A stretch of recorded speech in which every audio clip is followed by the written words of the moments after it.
¿Hay alguien aquí que necesite intérprete para esta junta? No hay nadie. Okay. We will, I, for the last time today, as president, am opening the open session, and we will have our Pledge of Allegiance by Mount Madonna High and Diane Padilla, principal of Mount Madonna High. Thank you. Good evening, everyone. Dr. Flores, board members. I'd like to introduce Brianna Mertz. She is a junior at Mount Madonna High School. She is also part of student leadership and an exemplary student at our school. Please stand for the Pledge of Allegiance. I pledge allegiance to the flag of the United States of America and to the republic for which it stands, one nation, under God, indivisible, with liberty and justice for all.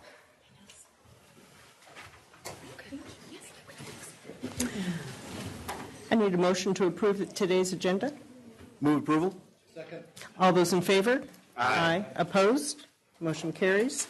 We have general public comment, and we have two cards, one person. Okay. Brianna Villarreal and Abraham Hernandez, please come to the podium. And just a reminder, you have 3 minutes, and you can go right over there to the microphone. Thank you. To the podium.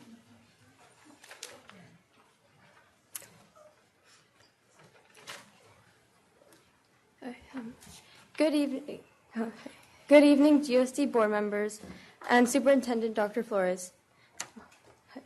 Good evening, GUSD board members and Superintendent Dr. Flores. My name is Brianna Villarreal. And I'm Abraham Hernandez. We are currently 8th grade students at South Valley Middle School, and we are here today because we'd like to thank you for supporting the South Valley Middle School Mariachi Folklorico Club. I personally am taking part of the Folklorico Club for the past 3 years, and I've never been embarrassed to talk about it. I'm proud to represent my culture and share it to everyone in our community. Although choreography is hard to learn, once we learn it, it makes us feel proud and accomplished. I've met and become closer with many of my peers because of this club. Since being in this club requires me to perform in front of our school and community events, it's now been easier for me to ask questions and speak in front of our class or large groups of people, which in the past used to be a challenge for me. Thanks to Folklorico Club, it's not a challenge for me anymore, and I've become confident in myself. I've also been in the Folklorico Club for the past 3 years. In my opinion, I think that it is a great club and that more students should join. It teaches you about culture and dance. It can help you make more friends, and it is honestly very fun. At our first performance, I am not going to lie, I was feeling nervous, but once I got started dancing, I forgot about being scared and nervous and ended up having a great time. Speaking in public was not something I would feel confident to do before, but because of my participation in this club, I have become more confident in myself. We'd like to thank Superintendent Dr. Flores, the Gilroy Unified School District board members, our school, and Principal Ms. Mondragon on behalf of our peers and us for supporting our club for all these years. Being a part of this club has made a huge impact on the both of us. We have become more social, confident, and proud that we are able to represent our school through our hard work put in our dance. Thank you.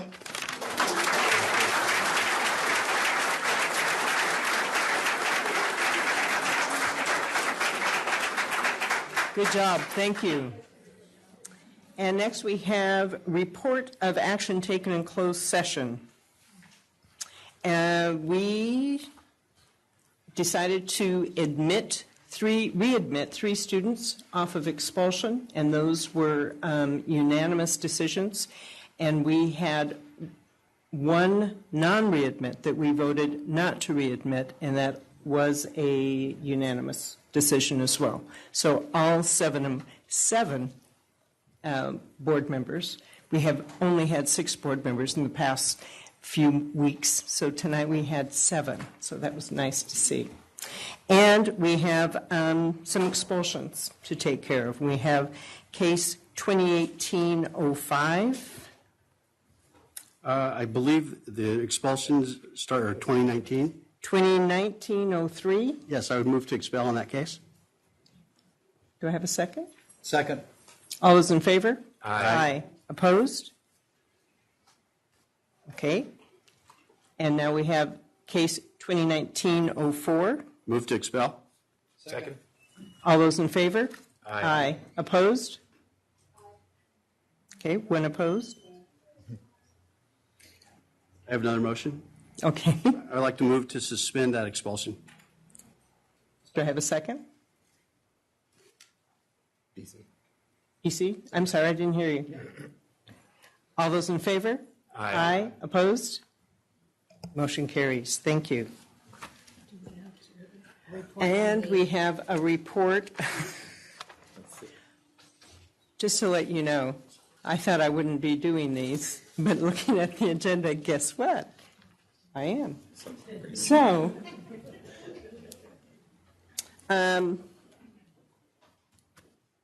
Trustee Pace moved to approve a settlement agreement in OAH case 2018-101015, which includes a release of claims, reimbursement of educational services, and assessment expenses in an amount not to exceed $4,357.31. Educational placement details with certain services capped at $240 per day of attendance and attorney's fees. Trustee Twin Fiac seconded the motion. The motion was approved 5-2. Trustees Doyle, Fiac, Munshi, Pace, and Pisano voted yes. Trustees Diaz and Good voted no. And that concludes our action in closed session, except for appointments that the superintendent is going to discuss. The board also approved unanimously in closed session 2 appointments, and I'm very excited to announce those to all of you and the public. The board approved the appointment of Manuel Lopez as the new assistant principal at South Valley Middle School. Manuel, why don't you stand up and I'll tell him a little bit about you. So Manuel has been a social studies teacher and an administrator for a number of years prior to coming to us. He's currently in Salinas as assistant principal at Hardin Middle School, which is a very large middle school, based on our conversation today. We're very excited to have him join our South Valley team. So let's welcome Manuel.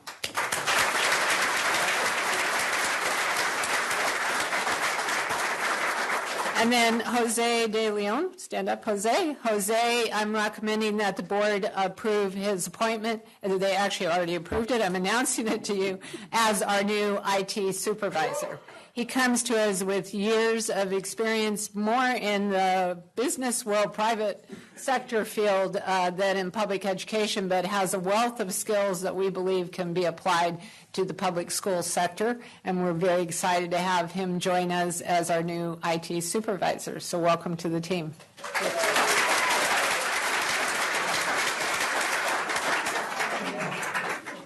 And now Superintendent Flores will do recognition of outgoing board members. Actually, the first thing I'm going to do is swear in ceremonially our 3 board members. I already swore it on the other tape.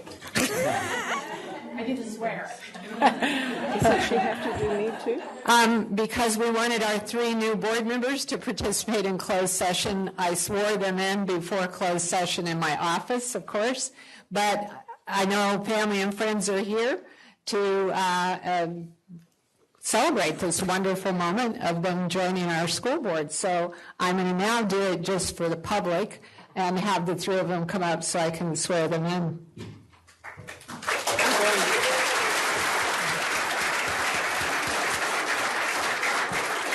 So just in Dr. case, yeah? We're sending Trustee Pisano up just to refresh her oath. And I would have remembered that. So just so you know, we had 4 seats up this fall for election, and 4 people signed up. Thankfully, Linda decided to do another 4 years, which we're very excited about. And Enrique Diaz, Twin Fayak, and Anisha Munshi were the other 3 to decide to devote 4 years of their life to being a school board member. and they don't know what they're doing yet, or what they've agreed to do yet. But anyway, these are our four board members that will be serving four-year terms, and I'm going to swear them all in. And I'm going to do it in little chunks again because it's a lot easier. I know it's slower, but it works. So I'm going to say I, and then you're going to say your name. So I do solemnly swear that I will support and defend the Constitution of the United States and the Constitution of the State of California against all enemies, foreign and domestic. That I will bear true faith and allegiance to the Constitution of the United States and the Constitution of the State of California. That I take this obligation freely without any mental reservation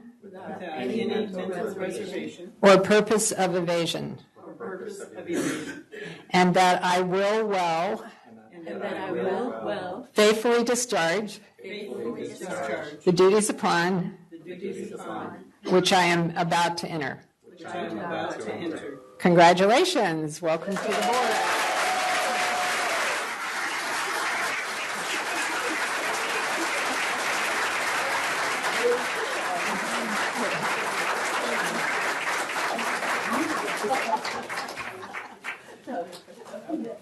Oh, we need a picture. Don't leave. Thank you, Melanie. Let's do a quick picture. This way. We always do it right in front of the blue. Debbie, you want to be in the middle? No. You're in the middle. Oh, and here comes Hiram. 1, 2, 3. Hold on, please. Ready? 1, 2, 3. Thank you very much. All right. Good.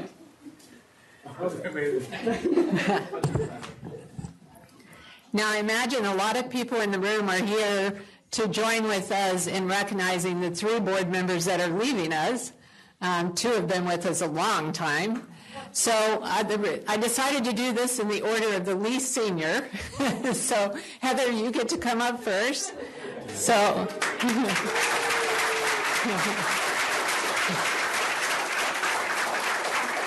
I know. All right. So Heather joined the board 4 years ago, and she, as many of you know, she's been an active parent in our district for many years and a Gilroy resident all of your life, right? Yes. Wow. She's been a teacher at the Gateway Special Education Santa Clara County Office of Ed site for many years, and in fact, when I first met her, she was the interim principal. No, was that 4 years ago? Yeah, yeah, it's been a while ago. She speaks several languages and is very involved in the Takomachi Sister City program, and she's lived in Japan and visited Japan. In fact, just a couple months ago, went to Japan again. Each board member comes to the board with a unique perspective and insights, and I always find it so interesting to watch the development of that new board member, but it's really exciting when they bring these diverse viewpoints and experiences. Heather has an extensive background in special ed and a lot of experience and background in the arts. And it was great to watch how she brought those experiences to the school board. And many of our other board members didn't have those perspectives. So it was really wonderful to have her kind of enrich our board by bringing those experiences to being serious. She just gave me a look. I really appreciated her fresh perspective and her open mind to so many topics that we've discussed. She always did her homework before board meetings, and she came prepared to ask frank and sometimes hard questions. She attended numerous events and represented the district well at these, even though she was working a full-time job. And I know that was difficult. She faithfully attended our monthly Superintendent Parent Advisory Committee meetings and offered her input at those.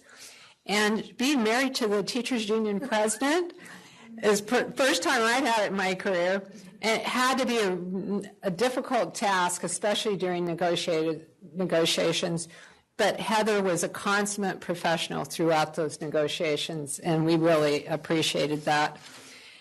What I love about her is her positive attitude. It's contagious. It's really hard to be negative around Heather. Her Heather hugs, we call them, at the beginning of every meeting, start us out on a positive note at every meeting. And I know I speak for all of us when I say that we wish Heather had decided to do another term and spend more time on the board. I have no doubt that Heather will continue to be very involved in our community and will continue to make positive contributions to the district in different ways. So Heather, we have a plaque and a plant for you to commemorate your time on the board and to show our appreciation for your service. And then Linda and James are going to come up and help me do some proclamations. So I'll read this plaque. It's from the board and me. In recognition of her service, in recognition of and sincere appreciation for your distinguished years of dedicated service and commitment to achieving district excellence. With sincere gratitude for contributing your vision, advocacy, and loyalty to the students, faculty, staff, administration, and mission of the Gilroy Unified School District. So board member 2014 to 18.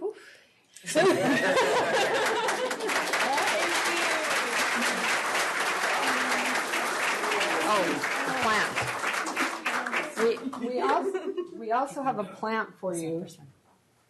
Maybe I'll just leave it sitting here until we finish with the proclamation. Oh, I got it. Thanks. All right. So we have five or six proclamations, and we're going to read them very quickly. They all have my name on them. Yes. So here you go. So I'm going to let the board members, two board members are going to read the proclamations to you. And we decided we're not going to read the entire proclamations. Sorry. Some are short. Some are long, some are short. So the short ones we'll read, and the long ones, we'll say that we got them. I have my closed session materials. It'll be so welcome to have something to read. So we have a proclamation from the city of Gilroy. Whereas Heather Bass has served as a Gilroy Unified School District Board of Trustees for 4 years, having been elected in 2014. Heather has continued to teach in Gilroy while serving on the board, whereas her service to Gilroy also includes her work with the Gilroy Sister Cities Association, Gilroy Theater Angels, and the South Valley Suzuki Strings Association, and whereas Heather has dedicated herself to the youth of Gilroy through her career, and during the 4 years she has served as a member of the school district board. Now therefore, I, Roland Velasco, Mayor of the City of Gilroy, on behalf of the entire City Council, do hereby wish to recognize and thank Heather Bass for her commitment to the children of Gilroy as a Gilroy Unified School District trustee. So, good job, City of Gilroy. There we go.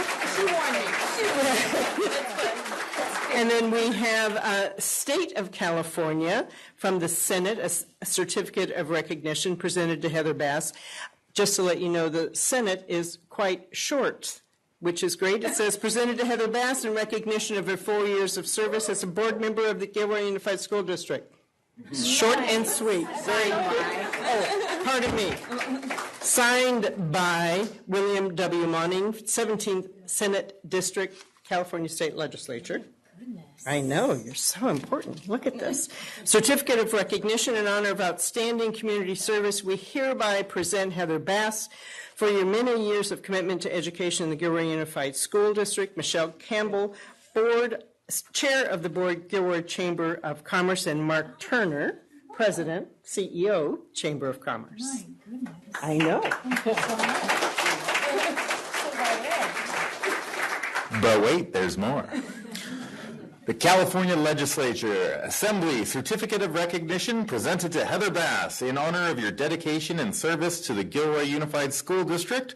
Robert Rivas, Assembly Member, 30th District. Wow. That was long. I'm sure you're not going to want to read it. The County of Santa Clara Board of Supervisors Commendation. I do hereby commend Heather Bass from Mike Wasserman, Board of Supervisors, District 1. Very nice.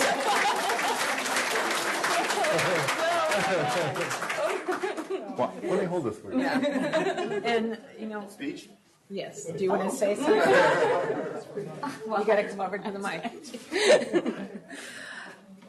Good evening, everybody, and thank you so much for your attention tonight at this evening's board meeting. I have really, really enjoyed this term. Thank you so much for allowing me to serve on the board. What an honor it was, and an education.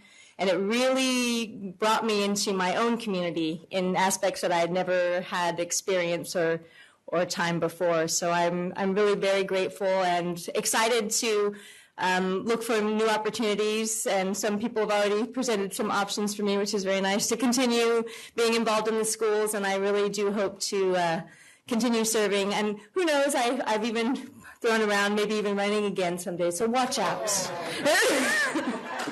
No, but thank you so much. I've really had a wonderful time, and I'm so excited for the new board members. This is going to be a very exciting term for all of you, so congratulations. Thank you. Right.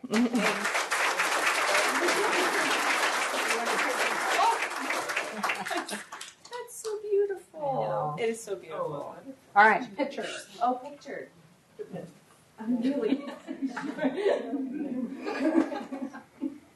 All right. Cover up with it. Ready? 1, 2, 3.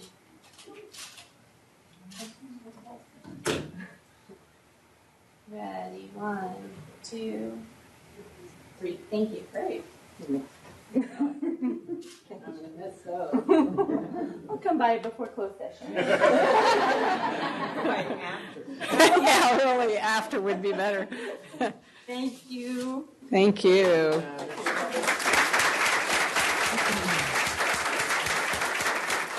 Okay, in order of seniority, now we have Pat Midgard.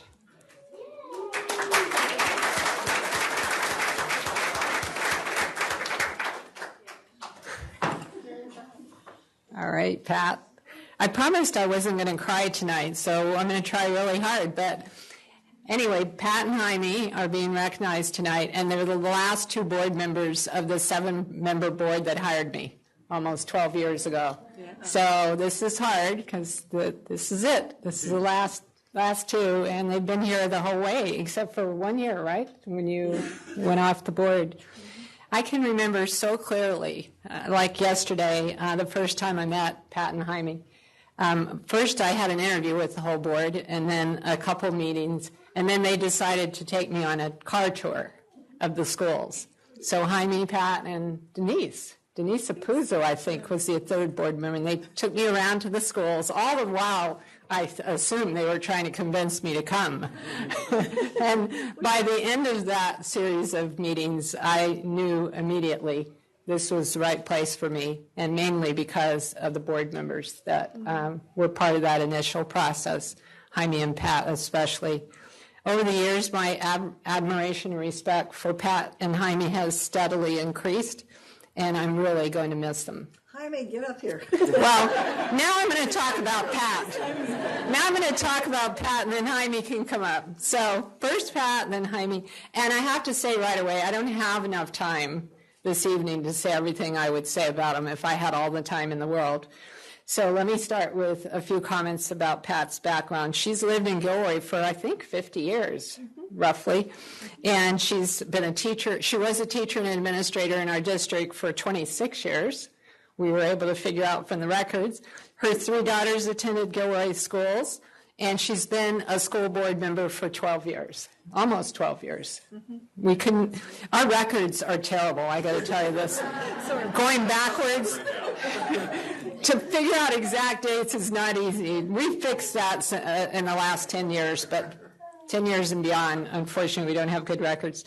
But in Pat's time on the board, she's served as the president and vice president at least once since I've been here, and I believe before I arrived. So she's taken a leadership role.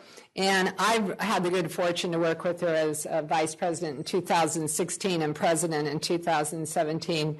And, you know, I already knew what an incredible person she was, but once I worked that closely with a board member, my understanding of what they have to offer to this district just gains dramatically. She has so many positive attributes. When I think of Pat, immediately what comes to mind is that she's a thoughtful, caring, very smart, articulate, professional individual. Wow. I mean every one of those.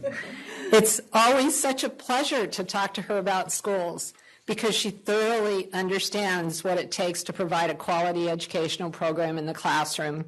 And we have great discussions when we're on walkthroughs. She comes with me on many of the site walkthroughs, and she asks questions that somebody who hasn't been a teacher or administrator wouldn't even know to ask. And we get into these really deep discussions about the instructional program, and she shares important insights and always asks, what can we do to support our teachers and our administrators? Each fall, the principals make a presentation to the board, and Pat's the one that goes through every single page of those SIPSAs and studies the PowerPoints and has really detailed, really important observations and questions that she presents at those. Pat served on our facilities subcommittee almost the whole time that it's been formed. And when she came to the committee, I can remember she said, I don't know anything about construction. I don't know what I'm going to be able to contribute. Well, because she's so smart, within a very short period of time, she learned a whole new language. That's construction language, and became an expert, really, over the years that she served on that committee, and often would have a different perspective on the projects that we really welcomed. Because of that, we asked her to be on the new elementary school planning committee, and she did a great job. So she was the board rep on that committee, and her insight as a former elementary principal definitely contributed to the process, and many of her suggestions were incorporated into the final design. Pat had the distinction of being on our board policy committee when we had one, and that was not a favorite job of board members, I have to tell you, but she would spend hours revising and reviewing those policies, and even though we don't have the committee anymore, she's still the one that goes through the policies thoroughly and asks good questions about the policies. And again, I could go on and on, Pat, but we don't have time. It's been such a pleasure to work with you all these years. Your dedication, hard work, and commitment to our district has made a tremendous difference. And we also have a plaque and a plant for you, and some proclamations.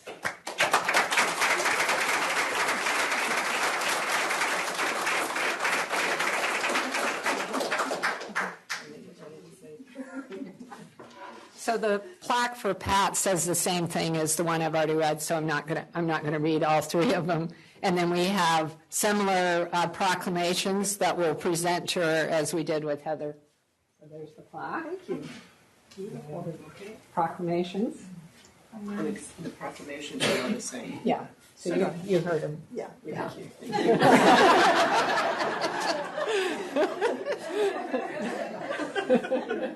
And we have a plant too. More plaques. Is this the plant? Thank you. Would you like me to speak? Oh, you want to say something? Sure. Thank you so much. First of all, I want to wish the 3 new board members a lot of luck. It's a lot of work, but it's very gratifying. And when you think of the number of students that your decisions are touching, then it's worthwhile. So just remember that when you get a really huge board packet. Sometimes they're not very big, but sometimes they're huge. So good luck with that. It's been a pleasure working with Debbie. She's right. It was like mutual admiration. When we interviewed 9 candidates down at the police station. Isn't that an interesting place for interviews? And I just liked her from the get-go. I thought she was the best of all the candidates we interviewed. And, sometimes your first impressions are right, sometimes they're not right, but that was right. So it's been great working with her and all of you, and thank you so much.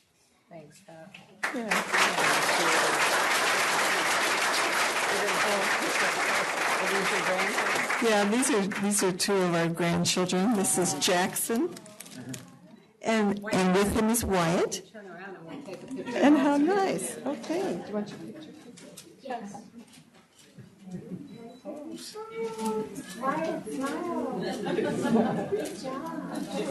All right, we got to take a picture with us. Right. They can come in too. You want to be in this picture too?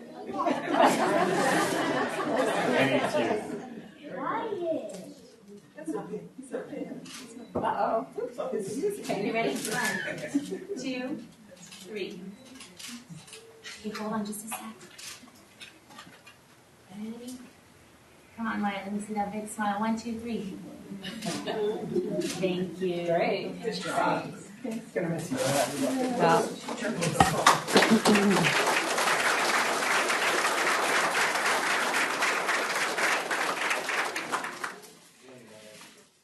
All right. Last but not least, Jaime.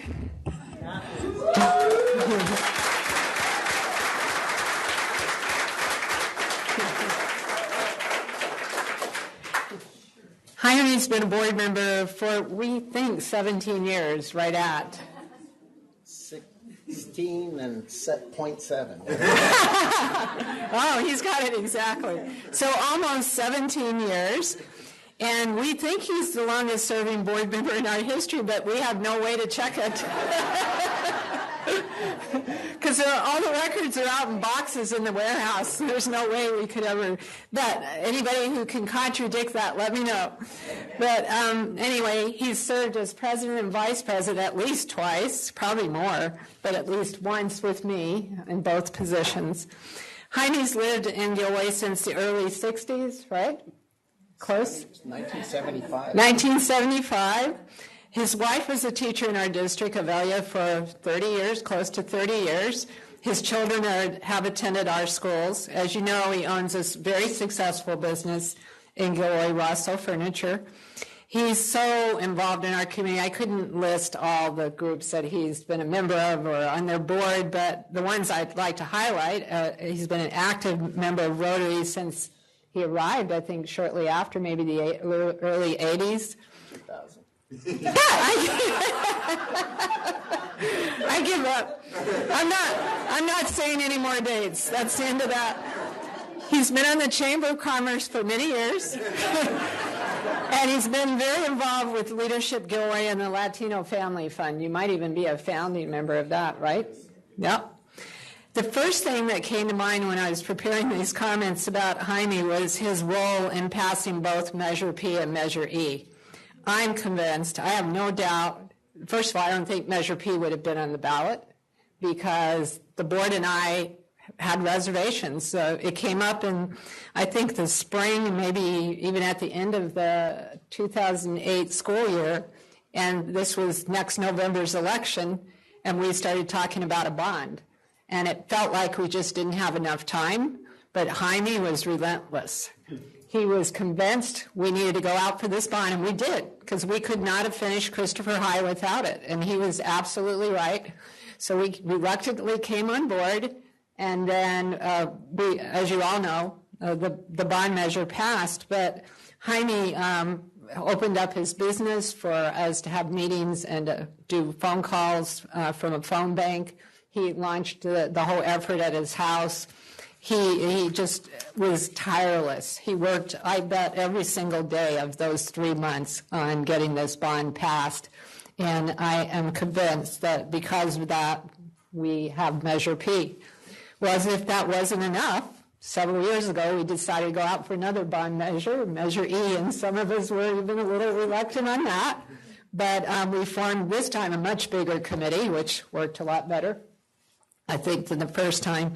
But what we can all be so proud of is both bond measures passed, and we have done so many construction projects that have just transformed this district, our facilities, and we know that that's in large part thanks to Jaime's work on both bond measures.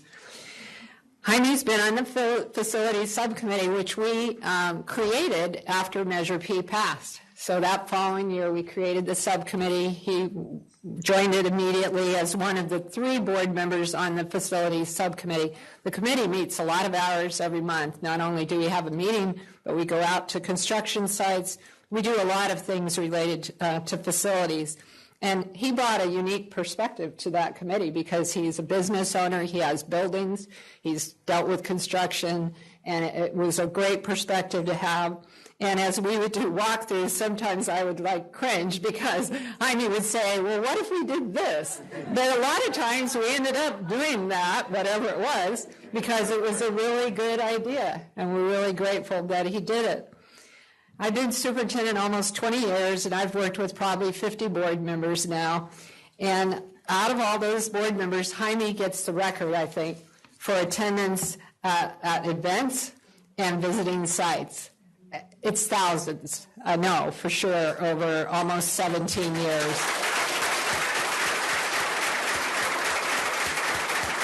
I have to say that Linda, James, and Pat are close seconds.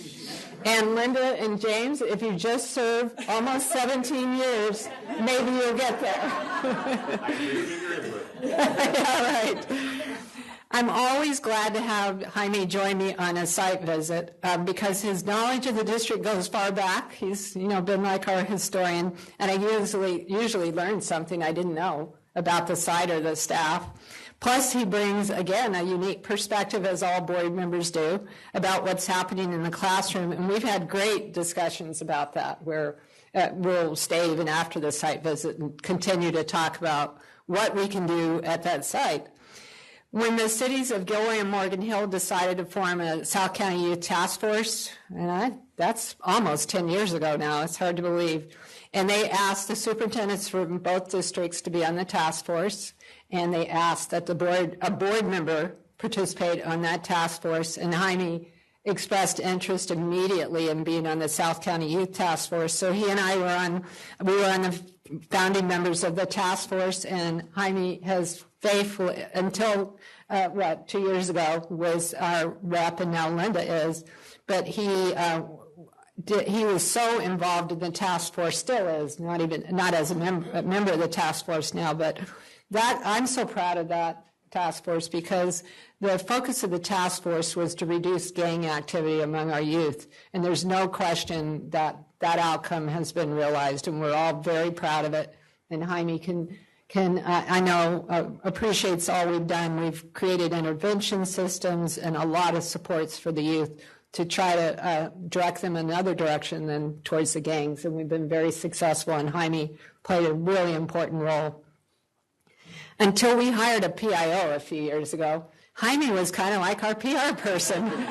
He would be sitting there taking the pictures and telling us where to stand, and at any event that we attended, Jaime would pull out his camera and then later pull out his phone. He actually quit using the 35 millimeter, but we really appreciated him being such a good sport when we'd say, could you take pictures, Jaime? And then, of course, he'd take great pictures because he's actually a very talented photographer and would send them to us, and that's what we would post. Now we have a PIO that does that.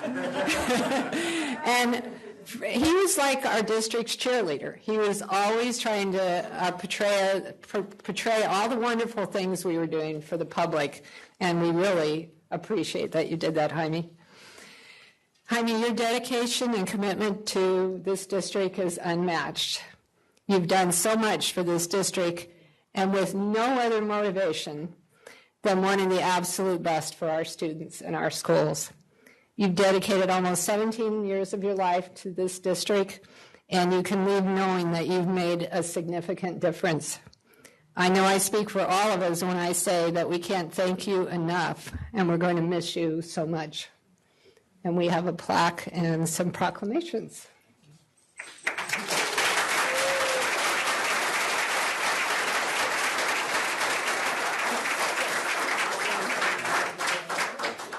And then we have the proclamations also.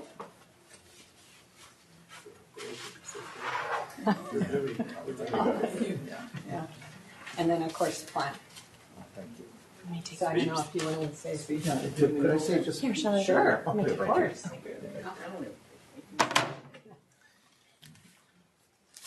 Yes. I have to put a few words, but I have to take this opportunity. I know you're not used to being up here.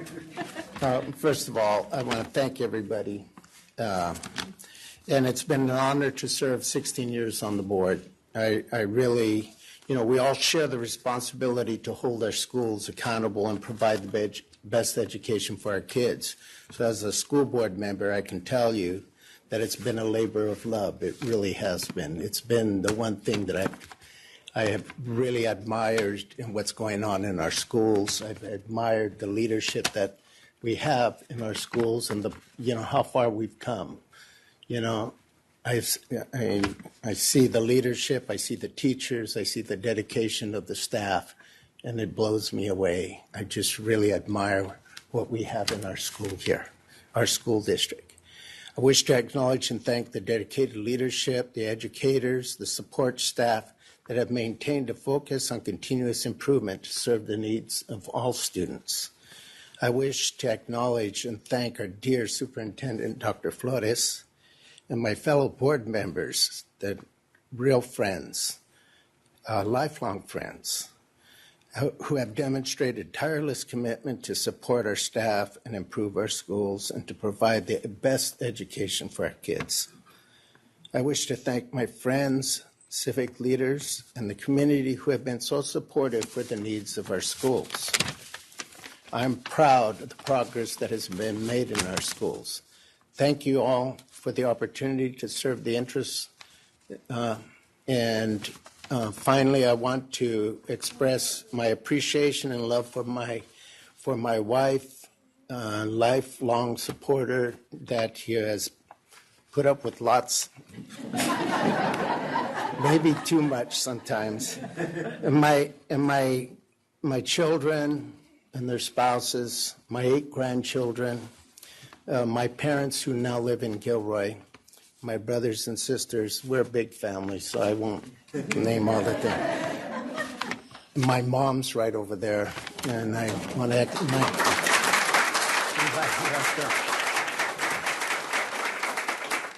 So thank you very much. I'm very proud where the board is and the school district is, and I know it's so much because of the leadership that is provided here in this room and the teachers and dedicated staff.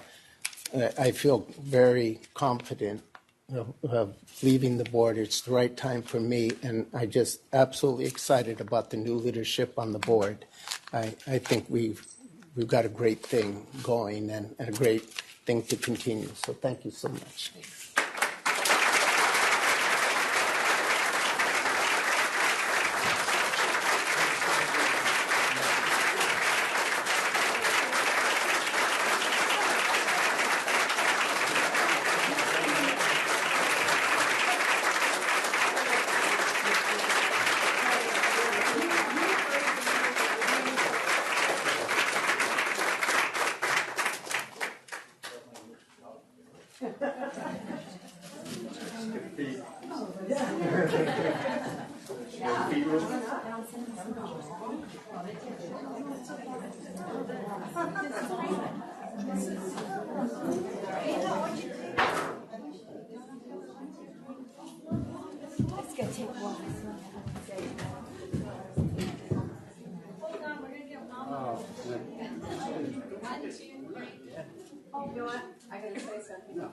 Before people leave, we have a very special video we're going to show of the 3 board members. So hang out just a minute more. Sorry.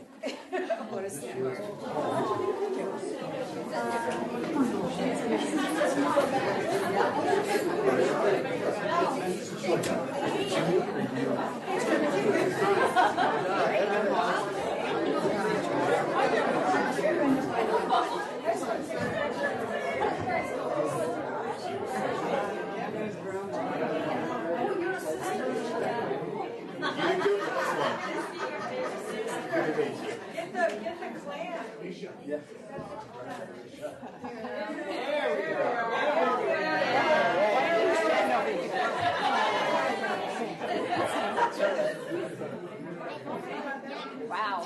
You probably have to have some. Both sides of them outside. No, I'm good. Let's get you guys.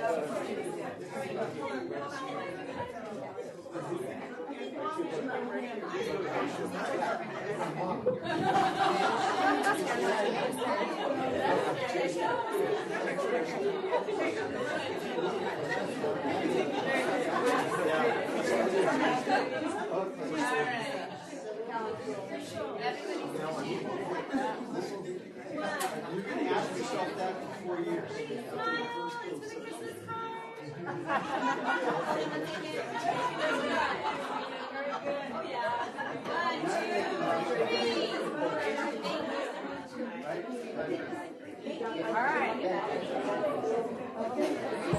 All right, we're going to play a video.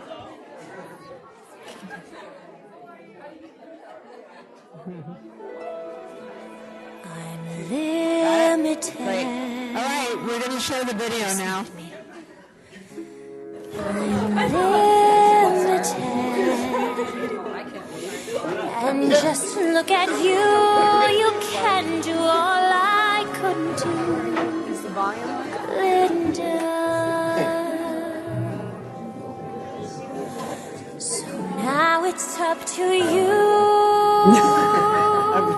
For both of us. Now it's up to you.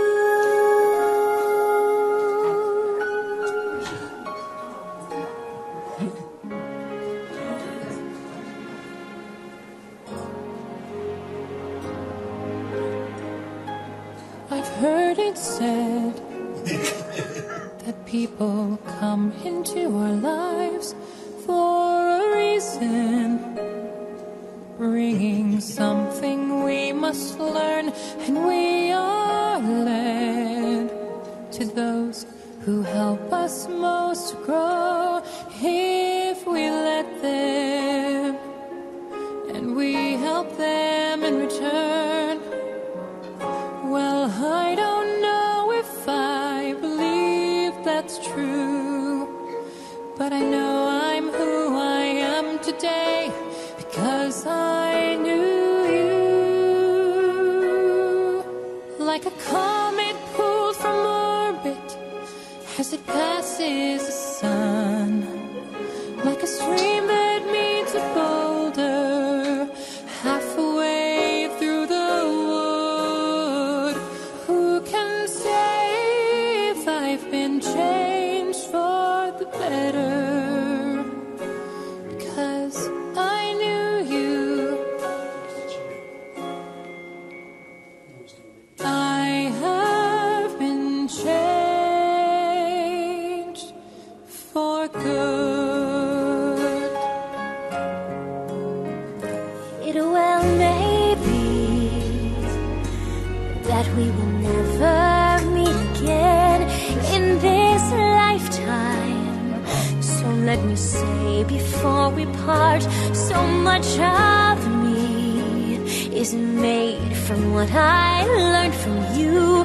You'll be with me like a handprint on my heart. And now whatever way our stories end, I know you have rewritten mine by being my friend. Like a ship blown from its mooring by a wind off the sea, like a seed dropped by a skybird in a distant wood. Who can say if I've been changed for the better? But because I knew you, because I knew you, I have been changed for good. And just to clear the air, I ask forgiveness for the things I've done you blame me for. But then I guess we know there's blame to share, and none of it seems to matter anymore. Like a comet pulled from the shepherd as it passes the sun, like a stream that feeds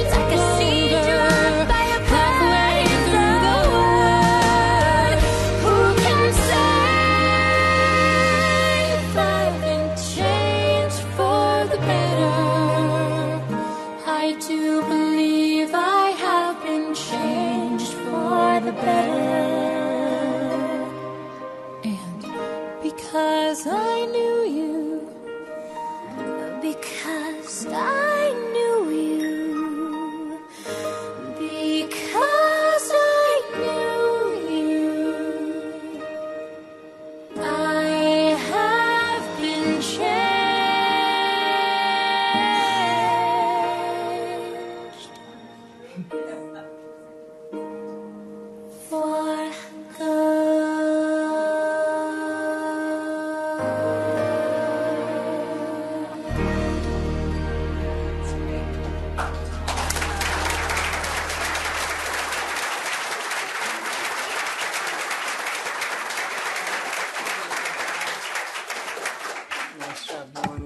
Thank you.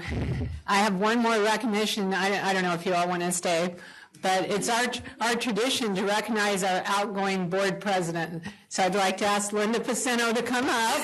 She probably forgot that we were going to do this. So this is the last recognition this evening. So as you heard earlier, Linda's been on the board 4 years, and she's just agreed to serve 4 more years, which we really appreciate. Never say never. Yeah. And for the past 2 years, she was first vice president and then president this year. Prior to serving on the school board, as many of you know, Linda was a teacher and administrator in the district for 32 years. I shouldn't say numbers. Because of... Good, got one right. So because of her experiences in the school district, particularly her administrative role, she came to the role of president and vice president with some very special skills that have benefited all of us. When a board member is president, I have a lot more contact with that board member, usually daily, often more times than once. And Linda has just been great. She's been responsive to my emails, my phone calls, my text most commonly, all times of the day and the night. And Linda and I've worked very closely this past year, and as a result, I've come to have tremendous admiration and respect for you, Linda. Not that I didn't before, but I'm really blowing it tonight. No, I'm just saying in this role, I get a chance to work so closely with people. I just learned, I come to appreciate them in a totally different way than when you're just a regular board member. I didn't mean... Okay.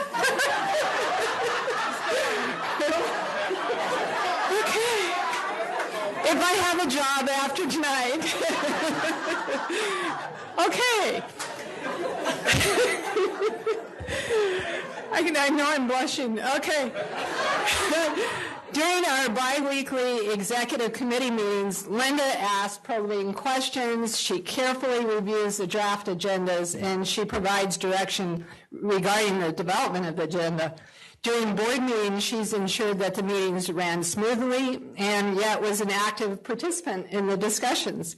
She did an excellent job of facilitating board meetings and treated everyone with respect. She did her homework by studying the board agendas in advance, often bringing things to my attention before the board meetings, and she reported out some of these findings to the board as a whole.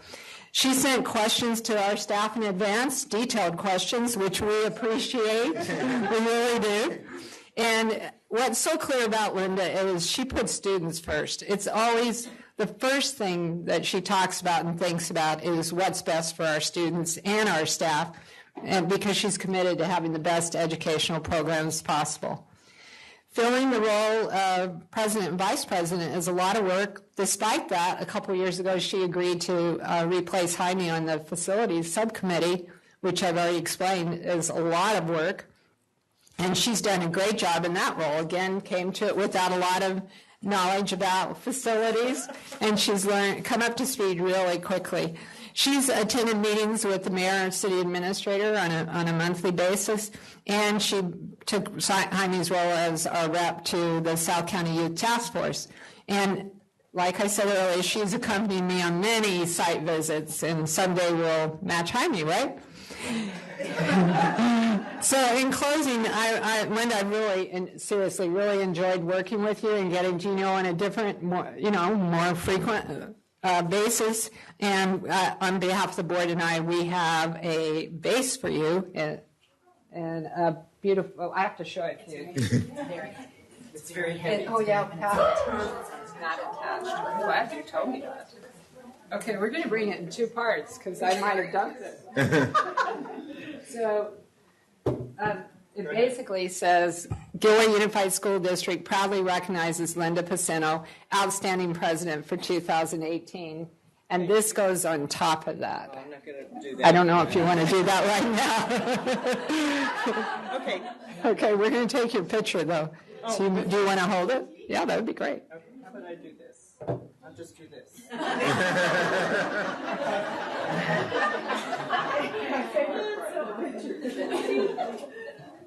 Okay, hold on 1 second. 1, 2, 3. Thank you. Great. Thank you. All right. It's the recognition screen. Yeah, okay. Oh, I'm sorry, I missed it. Oh, God. This is this. That's my news. Oh, he's going to make sure he takes it with him before he leaves. Cool. Yeah, hand it to her. Take it over here. Where'd she go? We need her. Yes, I do. No, it's going up. It's going up.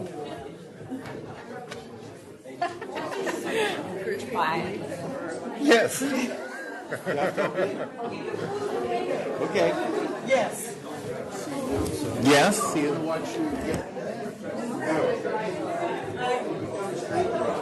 We're going to take a 2-minute break.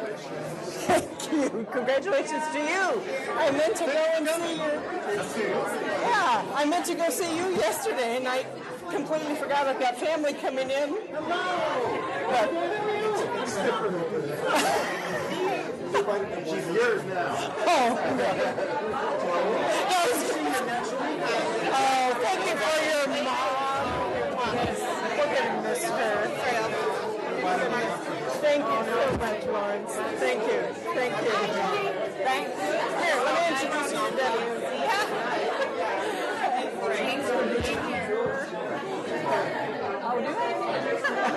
This is my sister Mary. This is Dr. Flores. Yeah, can you tell? Just a bit. Just a bit. Thank you, Rita. Thank you. Very good. Very good. Thank you. Oh, I'm going to miss you. Thank you.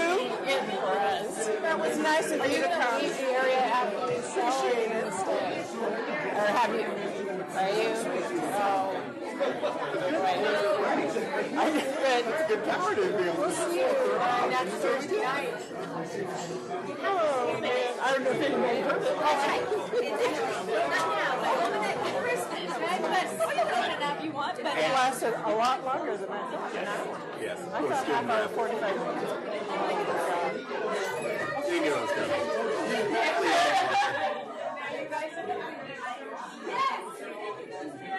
Linda, you've been a wonderful mentor. Thank you. It's been a pleasure working with you. I really enjoyed being with you. Your support has made it so much easier. Honest to God. Even having the agenda today. Yeah. Well, I was surprised by that too. Hello. Oh, great. How you doing? Yeah? Oh. I had the rest of them Yeah. aside. You just have to sign. There's one for each.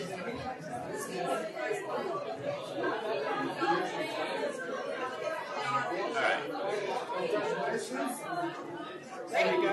Good job. And then we'll hope. I don't know about that. Well, I know it wasn't easy for my making pet. Doesn't matter about smooth.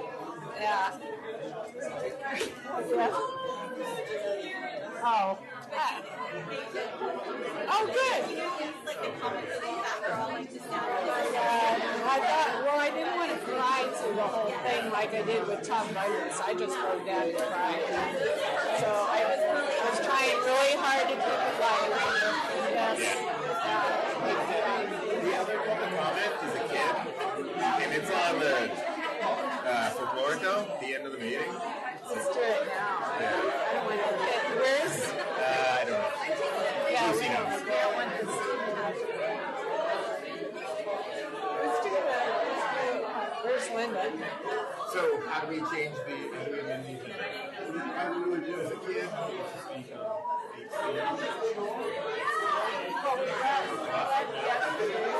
Well, that was general public comment. It wasn't. It's how it was presented. Item on the agenda. let them speak. Because otherwise they're going to be here quite a while. Yeah. So I didn't get it. Yeah, it's on the agenda. Yeah. Okay. Yeah, if it's on the agenda, you let them know that that is an item on the agenda. That's when they'll speak.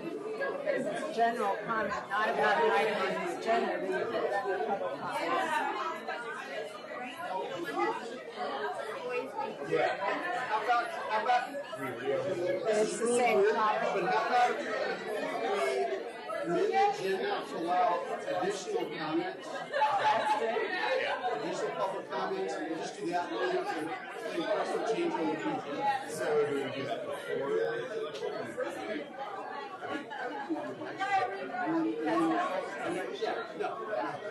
That'll be fast. Go tell them that we're going to move that. Right. Sure. I doubt it. That's glad a lot of principals came. I invited them. Yeah, that was nice. That's great. Yeah. So my thought was we're going to ask people to send all their requests. Yes. Your requests. Right. So,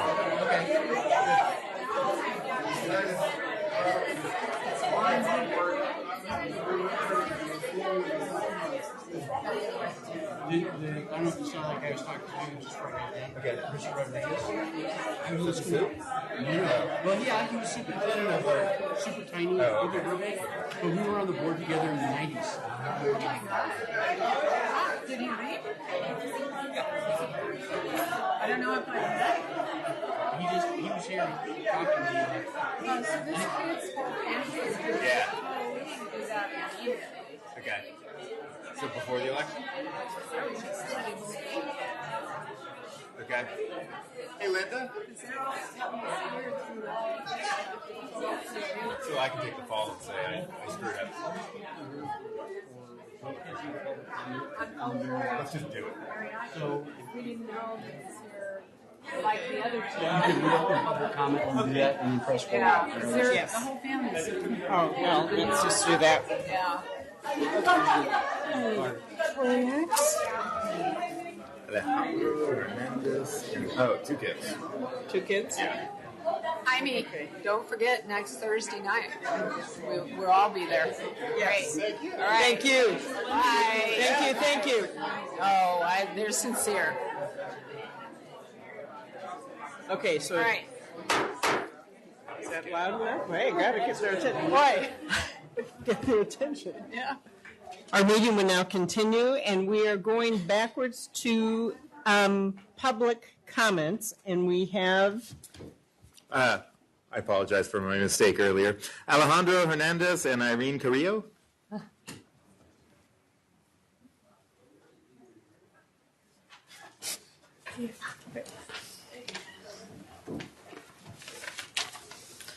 Good evening, board members and Superintendent Dr. Flores.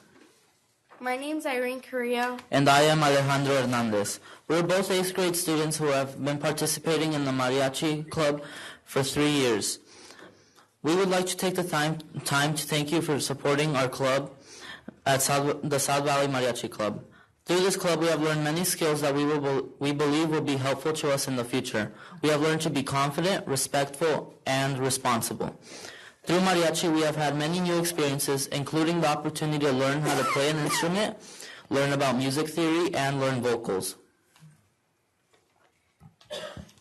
Before joining mariachi, we were both shy students, and we would hardly raise our hands in class because we felt embarrassed. Since participating in mariachi, it has pushed us out of our comfort zone, and we are now able to perform in front of our peers at school and at community events. We now participate more.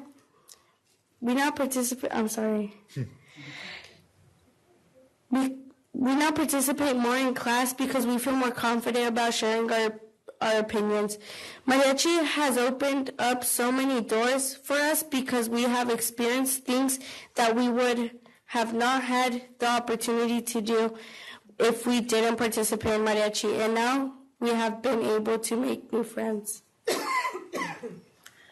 We want to thank you for supporting the Mariachi Club because it is a program that is very helpful to us and keeps us away from social dangers and negative activities.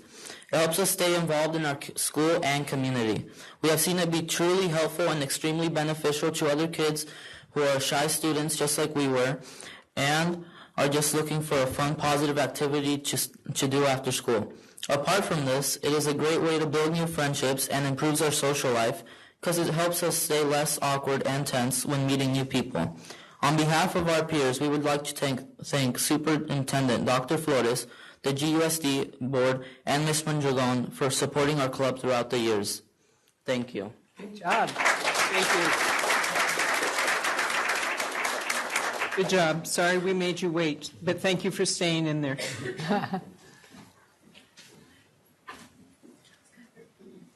Okay, so now we're going on with our meeting. If you would like to leave, now would be the good time to do that. It's okay. All right, so now we have item 4C, election of board president. Nominations are now open. I'd like to nominate James Pace for president. Do I have a second? Second. All those in favor? Aye. Opposed?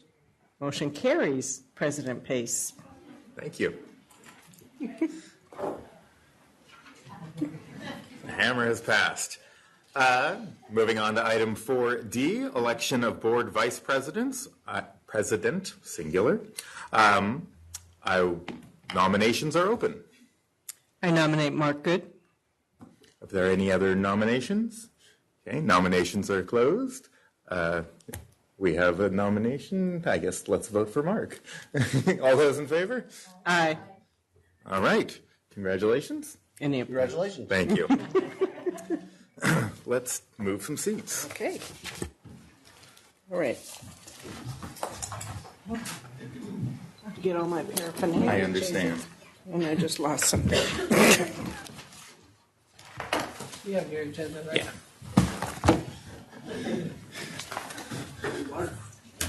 Thank you. All right. Hello. Hi. Appointment of Secretary of the Board. Dr. Flores, could you explain what that is?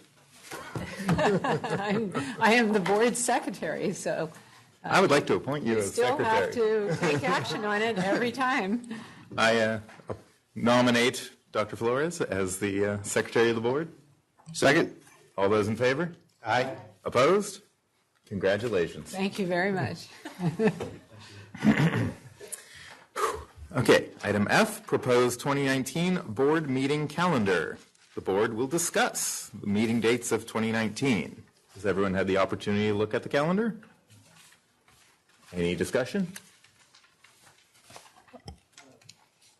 Mr. Diaz. Yeah, the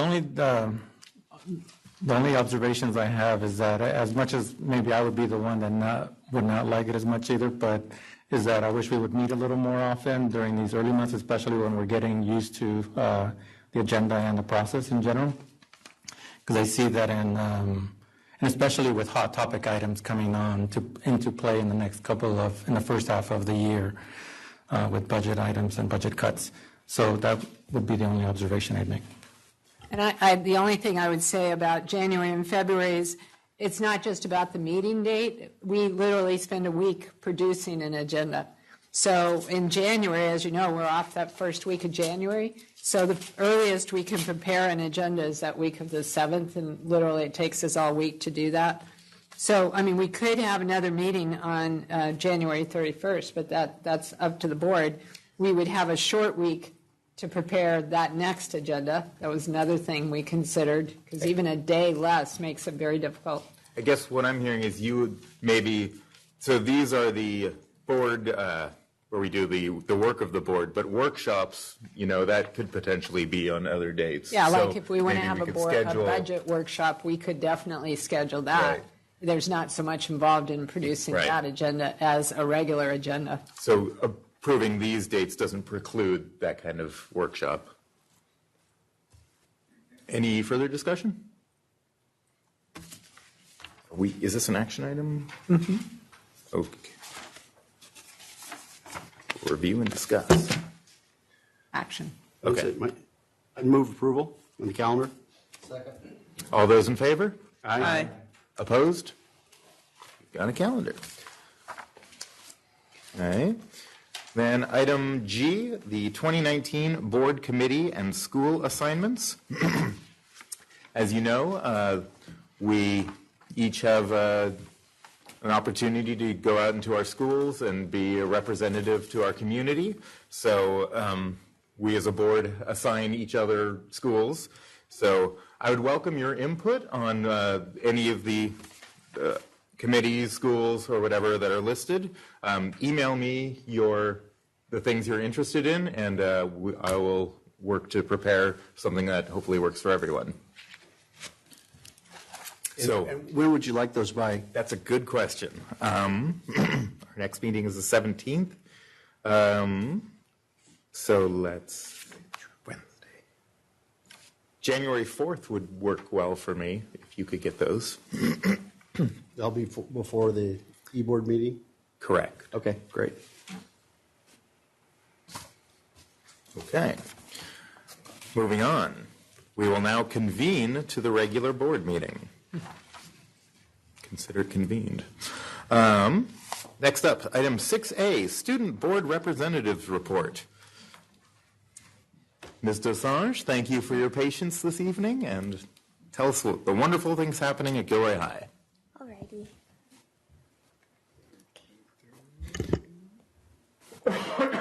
All right. Hello and good evening to everybody. My name is Shireen Dosange, and today we'll be reporting both Gilroy High School and Luigi Aprea Elementary School. The students at Luigi have been having a blast with the fun events that have been going on. They have started a series called the Soul Shop, which is put together by 3 anti-bullying assemblies and small workshops for each grade level. During these activities, students have been learning to stick up for themselves, understand their feelings, and how to stick up for one another. In October, they have opened a makerspace, which is a neat program that students come in at their lunchtime to create whatever their mighty minds come up with, all from recycled materials. The 5th and 4th graders have been meeting once a week for the STEAM Club, which is led by GECA students. In October, they have had a very fun Monster Bash dance, which was open to the students and their families as well. In September, they have had a family bike night, which they partnered with the Safe Routes to School and talked about bike safety and the safe routes to take to school. Coming up, they have more STEAM assemblies, family night carols, multiple soul shop assemblies, math nights, and movie nights. All right, and on to Gilroy High School. At Gilroy High School, a lot has been going on. Last month, we had our senior dinner dance and our honor roll brunch. According to our seniors, the dance was a very fun event that everybody seemed to enjoy. Our honor roll brunch was on Halloween, so many students came to school in their costumes. Underneath the picture on the left-hand side is the students getting interviewed for Rock the Mock. Many students were very grateful to have the opportunity to be more educated when it comes to the work world. Below that, we have a celebration dedicated to our seniors who are going to college. On the upper right corner, there's a picture taken from our college fair. Many students got to learn more about colleges from all around the country. Moving on, we had the Battle of the Bell game at our school. We may have lost on the field, but we definitely won with our school spirit. The Takomachi kids came to visit our campus last month as well. We showed them around the school and interacted with them throughout the day. In the middle, we have some pictures from our senior nights, including field hockey, tennis, football, and volleyball. And the last 2 pictures in the middle are from our fall sports banquet, where players and their families came together to celebrate an amazing season. And coming up, we have a choir concert, which was yesterday and today.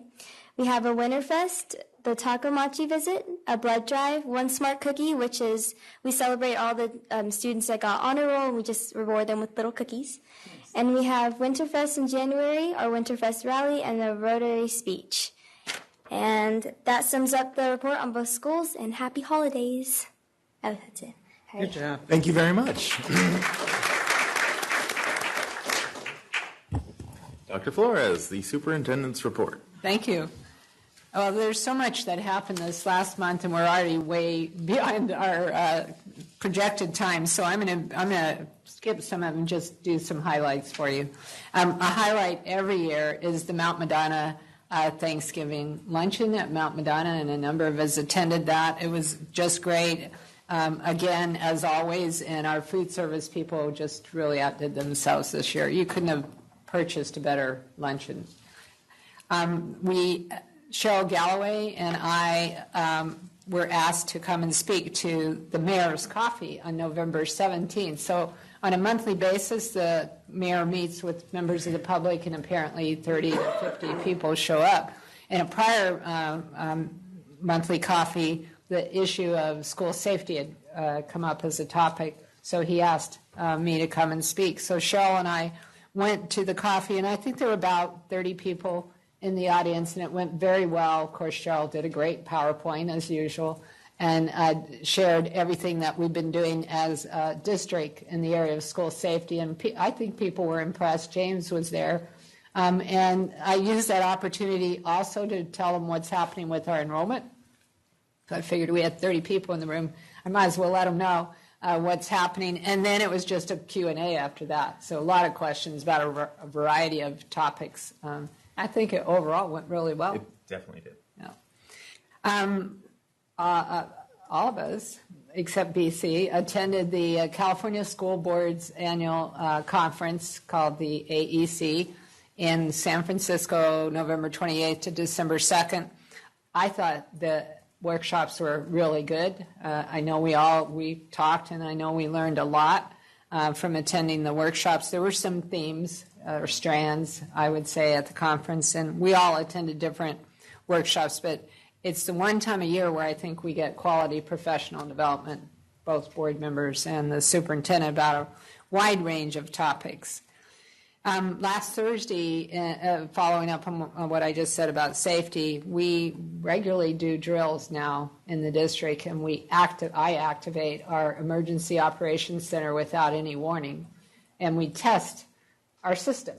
So we have 3 levels of staff assigned to the EOC, and we activate the EOC and notify them all, and then the test was to see how many showed up, because people are out of the district, and anything could be happening during an emergency. And then when everybody arrived, and we had police and fire here, we had really good participation. Then we did an actual scenario of an active shooter at one of our high schools, and went through that drill. And every time we do it, we learn new things that we need to focus on. And there were 2 major things that came out of this, which I can put in my weekly report. But I thought it was a very effective drill, and we do it over in the annex because we have a room that's set up now with all the equipment we need when we activate the EOC so that we're ready to go. And we modeled it after the city's EOC, and they've been really helpful to us. I was able to attend Christopher High School's choir concert Tuesday night. I've been out almost every night, but it was incredible. I mean, and Brownell also performed, and it was just great music. It flew by. When it ended, I was like, really? Is it over? It was so good. I'll tell you, our 2 high school choirs have just every year gotten better and better. They are just such high quality performances now. I'm really, really proud of them, and proud of our music teachers. They're just doing a great, great job. Wednesday, I attended our county superintendent's meeting, and we talked about a variety of topics. Special ed was a big topic this month, not that it isn't lots of months. And so we talked about some things that we're considering doing. Like, for instance, right now we have 6 SELPAs in our county, and I can explain to the new board members later what that is. And we're actually initiating possibly a study about consolidating and having 1 administrative unit. And right now we have 2 administrative units. We're part of what's called the Northwest SELPA, so Southwest SELPA. We're in the South. So we're talking about possibly looking at eliminating the overhead of having 2 administrative units for those 6 SELPAs and consolidating into 1. Now, this requires a lot of study and a 1-year notice. So it's not something that's going to happen tomorrow, but it's the first time in many years, since late 1990s, that we've considered this as a county. One of the favorite things I've done this month is I attended an event at Solar Sano yesterday. I'd already visited and seen this program in action, but it was great to have some recognitions yesterday. But Specialized Bikes in Morgan Hill has a grant program, and we didn't know this until about a year ago, and districts can apply for the grant, and they will give you like 35 brand new Specialized bikes with helmets for a particular instructional program about safety on bikes. And I was able to go watch the program in action a few weeks ago, and then went to this recognition yesterday with people from the Specialized Bikes Foundation, which raises the money and they have this program in about 80 schools in the nation. So we were really thrilled that Solar Sano was able to participate, thanks to Anthony Ficello, who really is the leader of this effort. And it was great to have so many people from the foundation and from our bicycle commission and city council come yesterday for recognizing the teacher for all the work that he's done in this program. And luckily, I was talking to the chair of the foundation and saying, wouldn't it be great if we could expand this to the other two middle schools? So he gave me his card and said, tomorrow we're posting the next round of grants. So I talked to both middle school principals today, and they're going to apply so that we can have the program at all. Hopefully we'll get funded and have the program at all three schools. It's great because in talking to Anthony, I can't remember what the percentage was, but I was shocked how many kids had never been on a bike. This kind of reminded me of the swimming discussion we've been having for 2 months. How many kids had never really ridden a bike, didn't have a bike, didn't have a helmet, and this program is really teaching them how to ride a bike safely to and from school and to wear a helmet, and they actually get tested on all the signals and where they're supposed to stop, and it was really, really great. And as you know, we've been doing APS visits, so this past month, or since the last board meeting, we've been to Christopher High, Mount Madonna, South Valley, and Solar Sano, and continue to do our APS visits, which again, new board members, I'll tell you more about that down the road. The upcoming visits are Brownell, Rucker, Rod Kelly, Luigi, Los Animas, and then I think around the middle of February, we'll start my spring visits, and we'll send you that schedule so that board members can let me know which of those visits you'd like to accompany me on. And I have tons of meetings that I've done this month. Do we have a schedule of upcoming?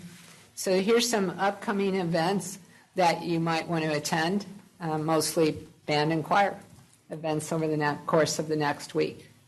And that concludes my report. Thank you very much. Debbie, I have a question, 2 questions. Could you tell us what the acronyms APS and EOC stand for? Oh, geez, I'm doing it again. APS stands for Academic Program Survey, and it's actually an instrument that the California Department of Ed created years ago. It's a monitoring instrument that they recommended that school districts use when they're visiting school sites and classrooms. What we've done is we've taken that to a much higher, different level. So over the years, we've modified the instrument substantially, and in recent years, the sites now are customizing the instrument to their programs and their needs. And so actually now when we go to a site, we use the site-based APS for our walkthroughs. But basically the instrument is about good teaching and what we want to see when we walk in classrooms, including the room environment, classroom management, use of instructional materials, textbooks, adopted textbooks. It covers it all, and many other things. And I can send the whole board an example of an elementary, middle, and high school APS instrument so you can see what it entails. I just wanted to know what it stood for. Emergency Operations Center. Yes, that's EOC. Okay. Next is item 7, consent agenda. This is for routine items. I will entertain a motion or discussion. Move approval. Second. We have a motion and a second. All those in favor? Aye. Aye. Opposed? Thank you. This brings us to item 8A, the first interim financial report for 2018-19. Assistant Superintendent, Mr. Mesa, and Director of Fiscal Service, Ms. Smith, will present and tell us what's what. Good evening, Board. Good evening, Superintendent and members of the public. I'll provide a little bit of background on the first interim financial report for today. There's three types of reporting. We self-certify the status, if you will, financial status of the district to our oversight agency, which is the Santa Clara County Office of Education. Because it's a self-certified process, they go through after your board action tonight, look at our numbers, evaluate it, concur usually with our assessment, and then that gets forwarded to the actual California Department of Education. At which point, for negative and qualified districts, they establish a list that they actually post on their website. We've never been on that list, I don't think, because we have a positive certification for you tonight. A brief slide covering the topics, plus the cash flow, which is at the end of the presentation. We'll be covering, of course, what exactly these type of certifications mean, and Kimberly will walk you through that. We have a slide on the variances between the budget that you last saw on the financial forms, the state forms, back in September with our revised budget, which we came to you on September 20th. And then we'll highlight the multi-year projections, key variables, things that we call pressures of the budget, both state and local. We'll cover the cash flow, and then we'll take the board action this evening. So, Kimberly, start us off. Okay. Good evening, Dr. Flores, board members. Welcome, new board members. Whoops, what happened there? Okay, so as Mr. Mesa was explaining, there's different types of certifications. There's positive certification, which means that the district will be able to meet its financial obligation for the current and the next 2 outgoing years, which is why we do a multi-year. Qualified means you may not meet those financial obligations, and negative means that you will not be able to meet those financial obligations. And Gilroy Unified School District first interim is self-certified as positive, and we're also positive that we do our multi-year projections with our $4 million cuts over the next 2 years. This is and okay, there it is again. I don't know if I'm clicking it accidentally, maybe with the mouse or something. Okay, so this slide here is the first interim total general fund revenues. And when I say total, it means that it has both the unrestricted side and the restricted side. The total revenue is over $131,129,274 there. And it's made up all those different type of revenues. The state aid, the top three there, state aid, Prop 30, and property taxes are what makes up the LCFF component, and LCFF is Local Control Funding Formula. And then we also receive federal revenue. A lot of that is your Title I, your title programs, and we also receive other state revenue, and we also have local revenue, which is a lot of your grants and donations.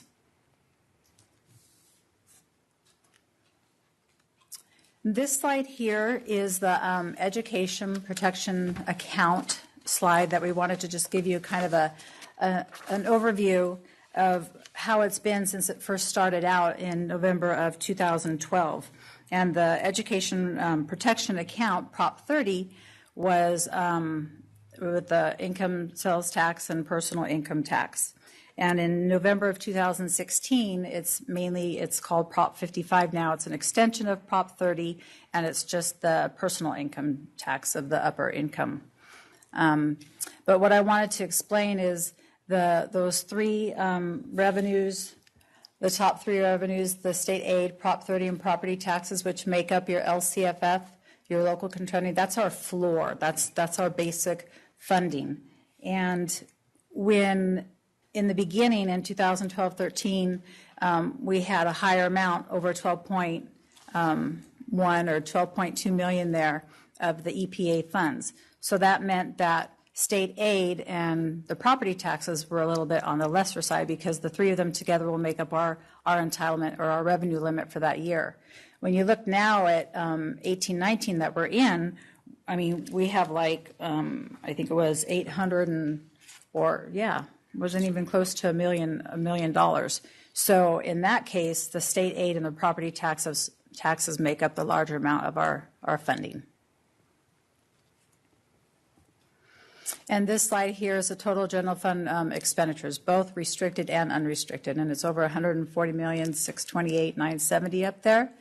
And your certificated salaries, classified salaries, and employee benefits, both, total altogether, make up the majority of our expenditures. See, I don't know. It's not me. It could be me. Every time this happens to me. We know it's not you because it always happens to him. Maybe he, no.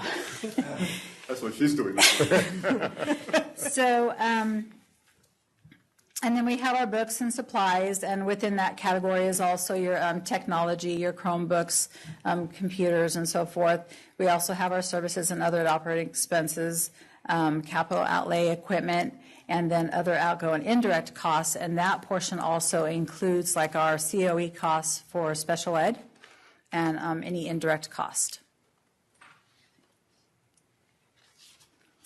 And this slide here, we just wanted to point out on the unrestricted portion only, what we spend on salary and benefits, and it's a higher percentage, 89%, when we take away the one-time funds that we've been receiving in the past. For example, at the end of 17-18 last year, we had over $5.6 million that we already received in those prior years, and now we're spending them, and so we have that made up in the unrestricted. But if we were to take that away, our total compensation, all of the salaries of all of the employees, is around 89% of the expenditures of the budget.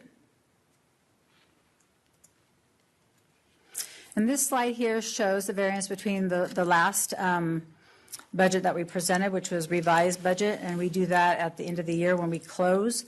We add our carryover to the adopted budget at that time, and it's up there as the revised budget. The revenue difference was just a little bit of mall money that we had come in, which is federal revenue. And then the expenditures are a little 3.4. And much of this is when we had the revised budget, that was before settlements and any type of agreements that were agreed upon and brought forth and actually budgeted for. And then our contributions went up about $150,000, and that's a combination of salary increases, contracts, and so forth. And then our 7% minimum unrestricted reserve down there, it's around $271,000 difference. And you'll see that at the revised budget, we had 11.98, but that was because we didn't have all of the settlements and everything budgeted for. And now we're at 9.14%. And then Mr. Meza will go over the next few slides. Thank you, Kimberly. So we just wanted to highlight some of the budgetary pressures, both from the state perspective and local, that we're looking at and mostly concerned about. Obviously, we're well into a decade of the economic expansion, and that's tying in for the longest recovery on record on the U.S. market. And that's worrisome because you're already seeing some troublesome signals on the trade front with China and some other issues. That national debt is a concern, of course. All these things matter to the state of California because it is the 5th largest economy in the world, after all.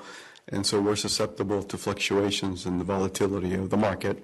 And the Legislative Analyst Office, the LAO, has already signaled their called 3-2-1 model, that they're saying, look, gross domestic product nationally is growing at a 3% annualized rate right now, but that's expected to decrease to 2% next year and then fall to 1%.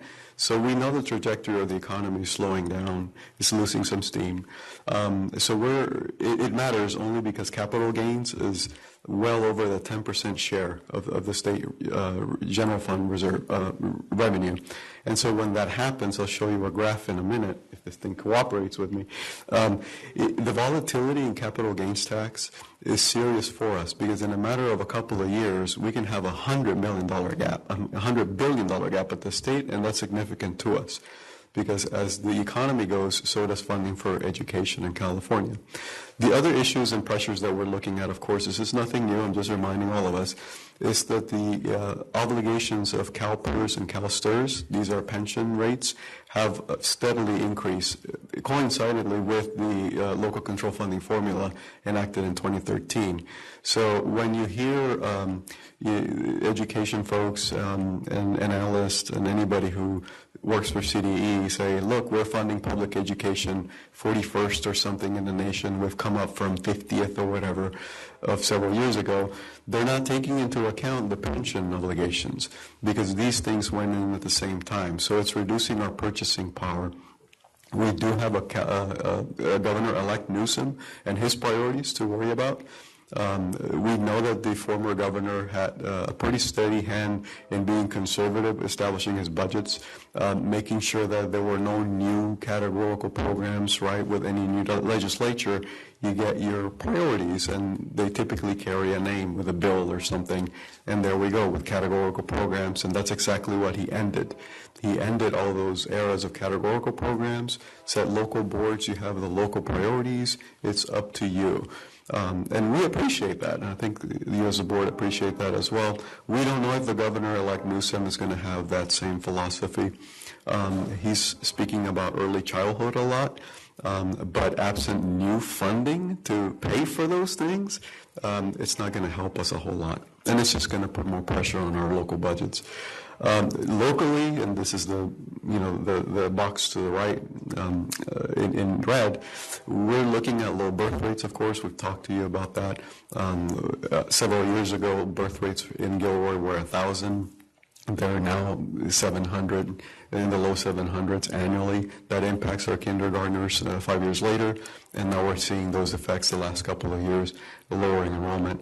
The high costing of housing is actually impacting a lot. That was seen in the North Bay before us, and finally here in Gilroy the last couple of years we've seen the effects of that. Obviously, the total compensation increases that we've had recently are exacerbating and accelerating those cost factors that we've had to look at in the MYP and the multi-year projection, because, again, it compounds those rate increases from the pensions as well. And then the last variable there is the special ed enrollment is actually increasing, and I think you saw a report from Anna a couple of meetings ago, Anna Polito, our Director of Special Ed and Student Services, that noted that increase. So there's a couple of key variables that are, putting a little strain on our financial situation here locally. This is just a graph. It's not updated. You can see the 2018 there. But the point is that capital gains do fluctuate. If you can see, going back to the 90s, it's really no better graph that I can see that exhibits volatility. So as the economy goes, capital gains tax, rise and fall with it. So if you can identify 2009 on the graph, let me see if I can highlight that for us.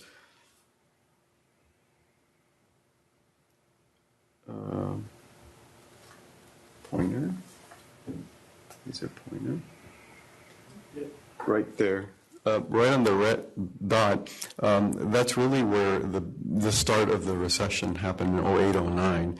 And that is no coincidence. Capital gains went way down. The state saw their obligation to Prop 98 is still the same, right? They have to fund us, say, $131 million in revenue, but they have less resources to pay that obligation. So what happens when that takes place? It's called deferrals. It's an IOU that the state hit us with and say, look, here's 20% of an IOU, you get 80 cents on every dollar, and that begins a long process of budget cuts for us. And education is always taking the cuts, and other areas of the budget are lagging, if you will, on making those cuts. And this is just a long history going back to the 1990s. We're in the revenue limit area. So to the left of the graph is the revenue limit area, and you can see the STRS and PERS rates where they were. Actually, I remember those years. I came in 2002, and we saw those, what we thought it was a peak in PERS rate, and oh my goodness, what are we going to do? Yet the STRS rate was flat at 8.25 forever. That was the rate. It had never changed. And then as soon as 13-14 came in, LCFF was implemented. There's no coincidence that all these rates started to climb up, because the governor said, well, you're getting LCFF money, you're getting additional funds on top of the cost of living adjustment, so you can pay for the rate. Well, let's not lose sight that the new increases to LCFF were supposed to be paying us back for all those cuts that we took. So to us in California, we feel like, hey, wait a minute, let's get off the 50th in the nation, and we've done that. But you have to put a big, gigantic asterisk in that piece and say, look, we may be 41st in the nation, but you have to adjust it for all these rates. Because if we count for those, we're probably still mid-40s. But perhaps not 50, but perhaps mid-40, and that's so closer to 30th or whatever. Okay, so that's just a graph saying, look, it's losing our purchasing power, and this is just a FYI. Annually, the increase of $1.5 million could be the equivalent of a 1.5% increase to all employees. So that's where we see our real purchasing power being impacted. We are already using that $1.5 million on essentially pension funds. Absent that, we could have afforded a 1.5% increase to all employees. It's another way of saying that. This is just the last 8 years of enrollment history. I believe you should have a separate chart that goes back into the 90s. It's found on DataQuest. But we really wanted to highlight the last 8 years precisely because the last few years is really where we're seeing that big change in decline. The last 2 years, the forecast for this year, obviously for P2 through mid-April, we don't know yet, but the enrollments we do know from CBETS, the preliminary CBETS data there. Between the last 2 years of 07, 08, and this year, there's 368 or so students that we've lost. And we're awaiting our demographer's report coming in January. And we know that we're on a long trajectory for a decline. So we're joining many other districts, about half in the county, that are experiencing decline in enrollment. This is just a slide on total special ed expenditures. And you can see if you focus on 2013, and that's only because LCFF happened there, that's another yet component that financially hurts, right, when the expenditures are increasing and it's an underfunded mandate. So you have to provide these services. We're just not getting funded at the appropriate level. Then what happens? You can say, well, that's a 40-something% increase from 13-14 to the budget year of almost $24 million in total expenses. And then you focus on the source of what's paying for that. So one thing is to say total special ed expenditures are rising. It'd be a different thing if the state was funding it or the federal was funding it. But it's our general fund that's fitting the bill. So if you look at 2013, $8 million worth of contributions, this is the source of the unrestricted general fund that's paying this. All these increases are general fund dollars.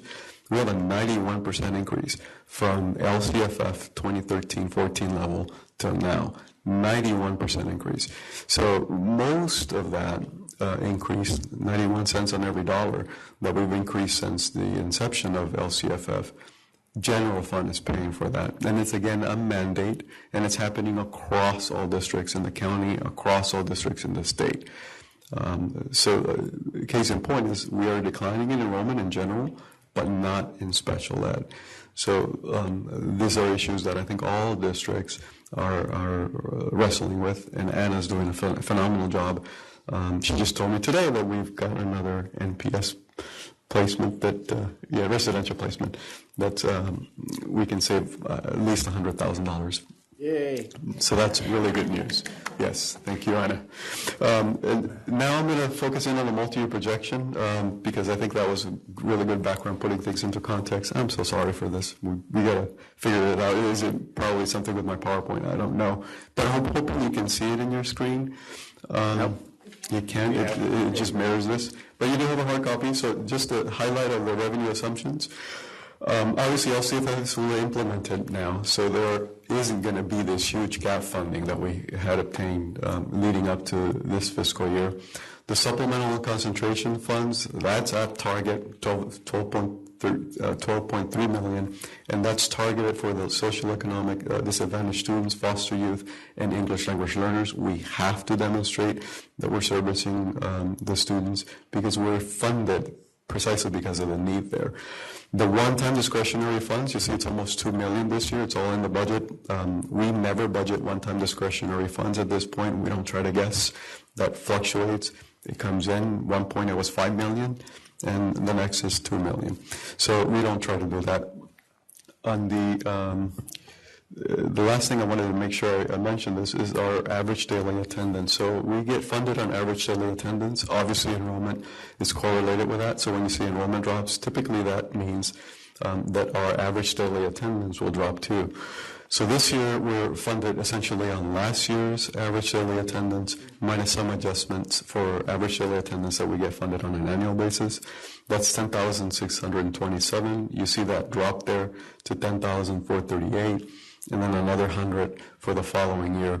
That's just to be conservative, and not really, because we're seeing a trend of 176 this year, down 200 and change last year, for a combined of 368. So I think that these assumptions will be reevaluated once we look at Tom Williams' demographer report. He does a 10-year forecast, and we're going to reevaluate these assumptions as soon as that report becomes available. Next, I'll switch to highlight of expenditure assumptions. Obviously, the key thing, and it has changed, obviously, since September, when we closed our books, we brought in the fund balance. At that point, remember, middle of September, we hadn't gone through the fact-finding process, finalized it. So all those agreements are obviously already in. We've come to you during the AB 1200s, don't get me wrong, and updated the MYP, so you'll see that in a minute. But they hadn't been formalized in the SACS forms with the interim reports until now. So we've obviously have done those and are reporting those in the statewide forms, increase the general contributions to match that correspondence, and no change to the STIRS and PERS rates. I do know that the STIRS rate is projected to come down on the later years, but that's up to the legislature. It's supposed to come down, I don't know, in year 2025. And to like 19 or so, something in that range. But until we get there, we're going to just use the latest numbers that we have. A reminder that we've already begun our budget cutting process. Last June, we did cut $729,000 to this year's budget. So that's why that says implemented already, as a good reminder for folks in the public that really we started this process early. As we began looking into this fiscal year. And because the 89% of our unrestricted budget is tied up in salary and benefits already, you'll see that the draft preliminary report of budget reductions has been updated. So this is the same list that we saw in October. Presented to the board, but it has been updated. We had about $300,000 of special ed anticipated reductions that we have taken out. And so they're not included in here. We're trying to hit that $3 million target. But the point I want to make here is because 89% of our budget is tied up in people and salaries and benefits, it's going to be hard to cut $4 million and stay away from salary and benefits, obviously. So we have to look at that, reprioritize that, and obviously the LCAP survey will be analyzing those results, bringing to you the results of that survey in January. And I'll have to look at any budget savings ideas, anything that came out of that process that we can quantify and bring back to you. This is a draft, and so it has been updated only for the removal of the special ed items. We're targeting $3 million for next year. And so we're today recommending that you take action on the interim with a positive certification, precisely because we've done a lot of work. And this is our team, the cabinet leadership, the team, looking at what can we cut. And so that gives us a sense of comfort to say, look, we're positive, we're going to make these cuts. The district has demonstrated that in the past. We've already done it coming into this year. So we have that comfort there. If I could just ask, do you have an idea when you're going to come to us with the replacement $300,000 so we get to that $4 million target? So the $4 million target is a 2-year target. We can get there in 1 year or in 2 years. We probably aren't going to be able to get there in 1 year or $4 million unless we go even deeper and deeper. So in January, we can come back with a revised list that also includes any ideas that out of the survey. Some of those we could probably quantify, and some of those we probably won't be able to implement. For instance, if somebody says, get rid of all district office, that's something that we can implement because there's no payroll at that point, right? That's an example of things that I've seen in the past where we put it up there, somebody suggested, but there's no price to it, or it's not something that we can actually implement.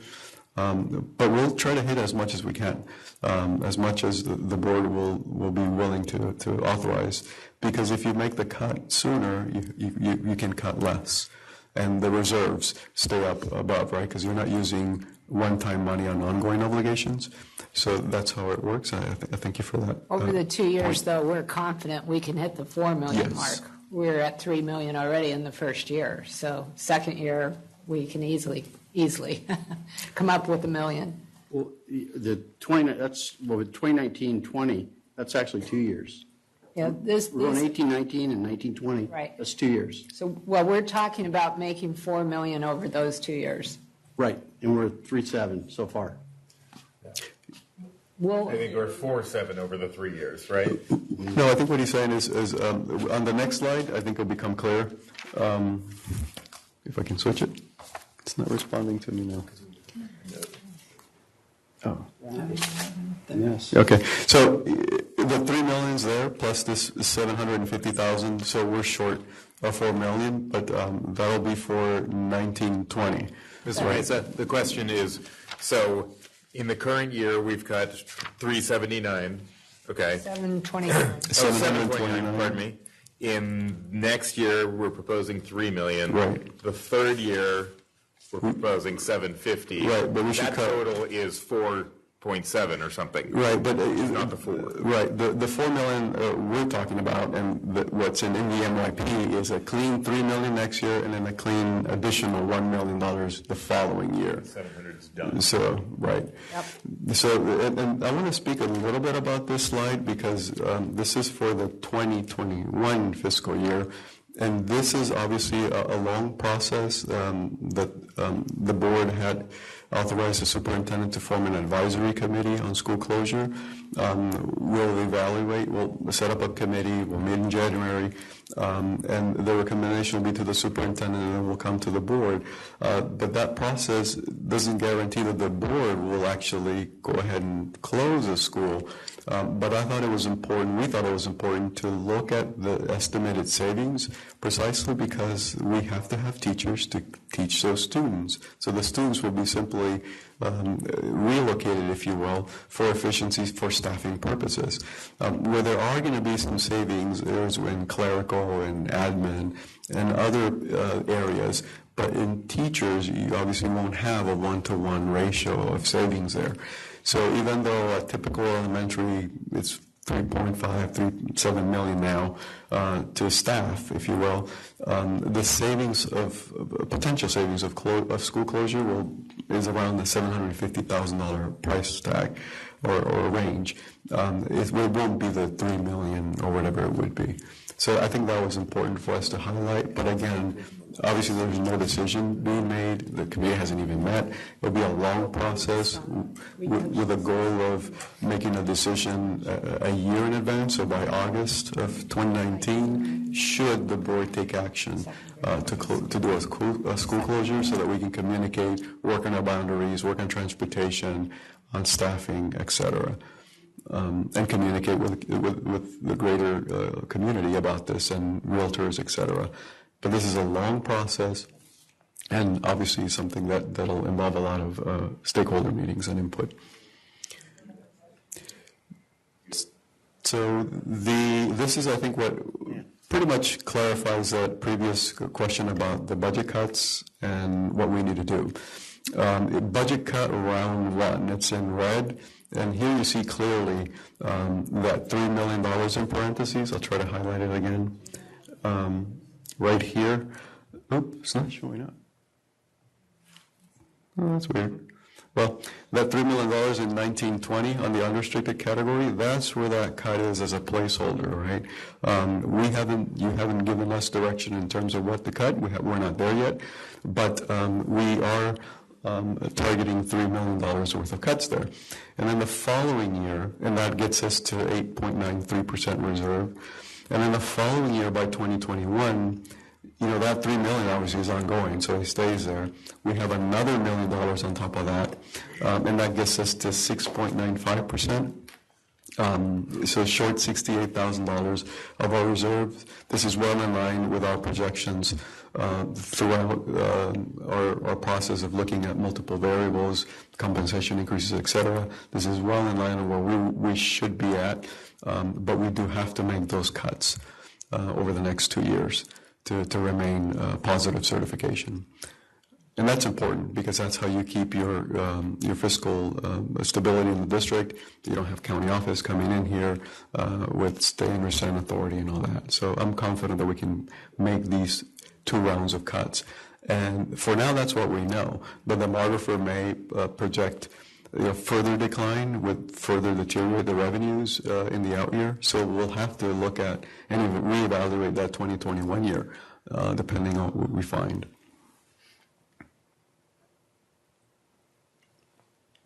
This is not cooperating with me. Okay, Kimberly, cash flow. Okay. I'll go fast so it doesn't disappear on me. So every month I do a cash update, a cash flow update. And this cash flow is relating to the new first interim numbers. Okay, and so July through November is based on actuals. And December through June up there, that's not highlighted. That's the best projections based on the first interim numbers. So if you want to look at November, the beginning cash balance is a little over $12.5 million. And then what we brought in that month is a little over 10.2. And then what went out, all of our expenditures, a little over 11.3. And then down there at the bottom, it'll say ending cash balance, a little over 11.8. And we have we have a temporary revenue anticipation note. It's pretty much like a loan, and we'll pay it back with 50% in January and 50% in April. And we do that just to make sure that we're going to be okay with payroll and all of our expenditures on a month-to-month basis. And it's very inexpensive to take out the loan. The interest rate is very low. So without a trans, our ending cash balance for November would be a little over 6.8. Down there on the bottom, it has certificated classified and the employee benefits, which is a little over 9.8 there, and it's 87% of our total expenditures for that particular month. Mm-hmm. And then the next slide is just another way of looking at those numbers, a different flow.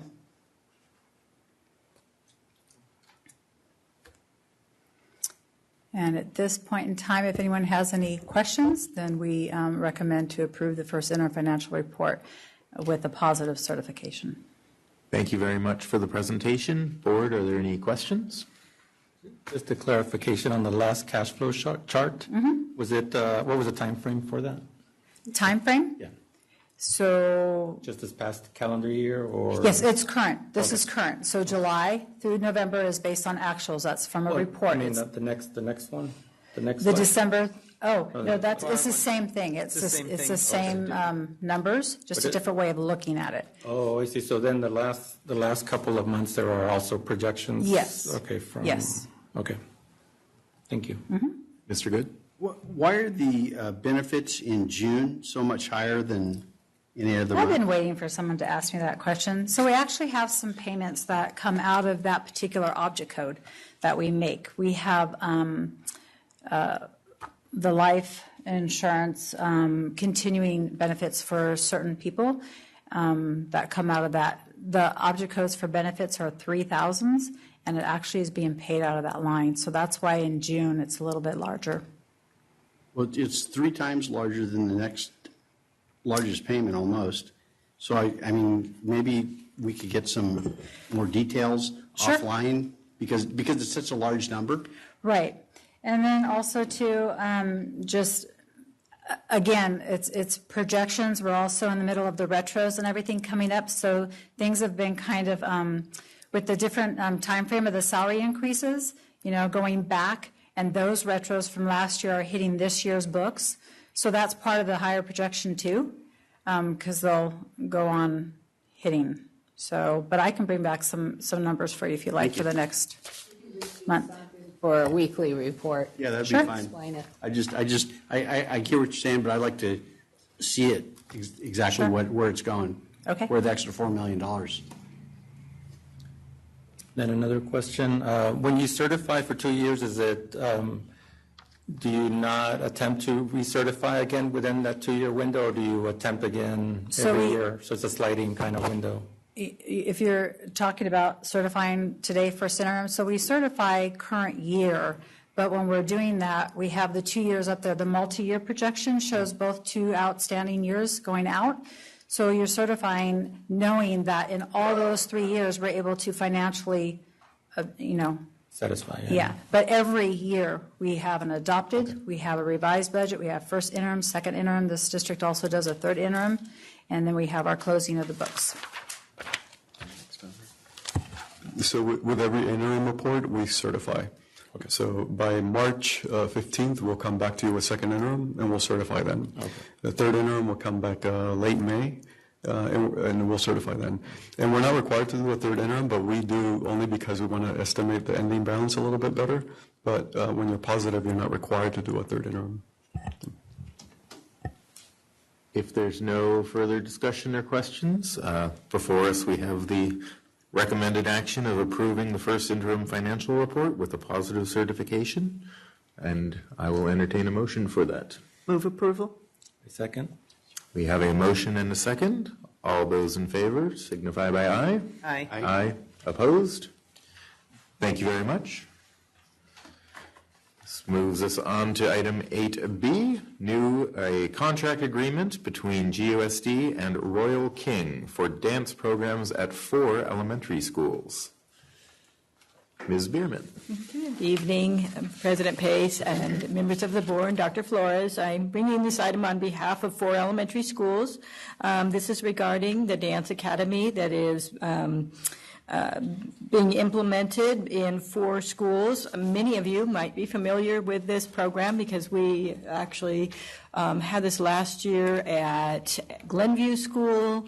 In the past, we've had it at Power School. It is a series of classes that the instructor, Rogelio Viramontes, comes and brings to all grade levels, TK through 5th grade, for about a 3-week period and there's a culminating event in which they have a big performance for the parents, and it's if you haven't had the opportunity to experience it, it's an incredible community building, fun and engaging activities for kids. So we are requesting on behalf of the principals to be able to have this contract in the springtime at 4 schools.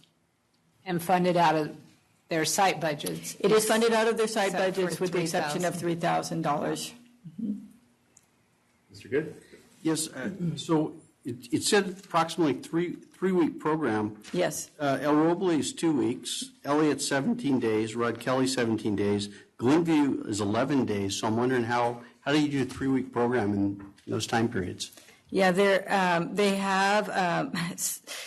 His academy is actually primarily dance academy, but he also has like a drum beat. There's like 2 other facets of it, and so it's kind of a la carte menu. So some schools have actually added that on, and if they do that, then it's slightly different. But 3 weeks is the general time period. So some, if they wanted the beat one, that would be a couple of days.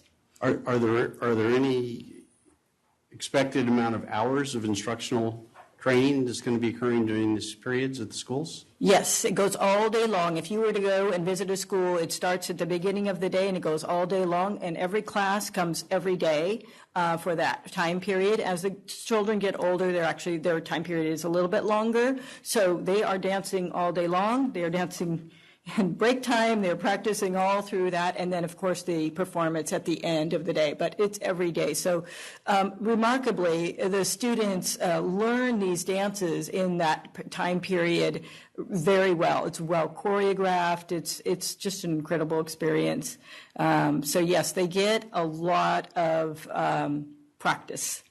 Thank you. I don't know if we can answer why there's variation in the number of days and weeks. We could follow up on that. Sure. It's certainly not a 3-week program, whatever it is. Yeah, we can follow up on that. Any other questions, comments, or discussion? If not, this is an action item. I will entertain a motion. Move approval. Second. We have a motion and a second. All those in favor? Aye. Opposed? Thank you very much. Thank you. Next, item 8C, contract agreement between GUSD and Mariachi Academy of Music.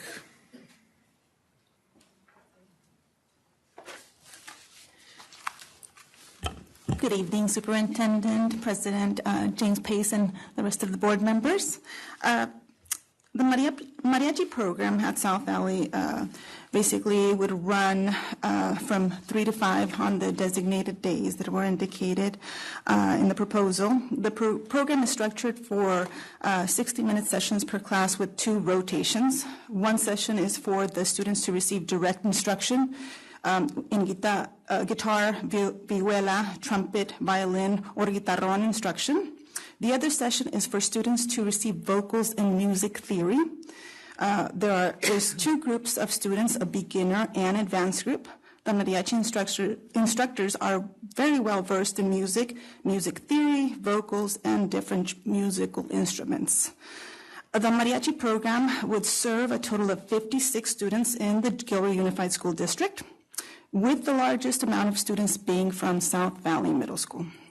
However, there are also students from Elliott, Antonio Del Bono, Rudd Kelly, Las Animas Elementary Schools, and even Gilroy High School. The age range of students participating in this program would be from 5 years old to 15 years old. And in the past 3 years, the mariachi students have performed at various GUSD functions. For example, South Valley Middle School Harvest Festival, if you've been able to attend, the May Festival, and just recently, the GUSD's event, Ángeles Sin Fronteras, Angels Without Borders. Let's see. That was the Folklorico group. In addition, students have participated in community events such as the Gilroy Holiday Parade, a Barnes & Noble Story Time, supporting the Las Animas School, and they have also participated in Youth Alliance's Champions, where the recipient of that award was Don Christopher. The mariachi program provides a safe and positive activity for students, and you were able to listen to 2 of our students in the mariachi program earlier. Any questions?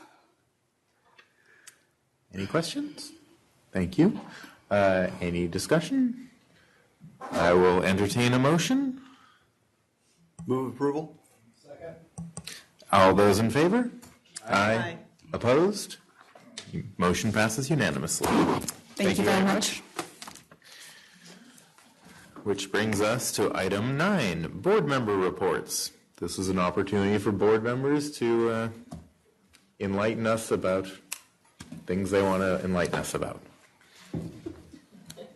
I want to take the time to thank you guys and Superintendent for having the foresight to inviting us, the new members, to some orientation meetings really early on since August, and then also to inviting us onto the school board, the state school board meetings, and also to whoever planned that. And I'm not sure who to thank for that, but if it's Lucy, then thank you very much for that, because it went without a hitch, went amazing. So thank you very much.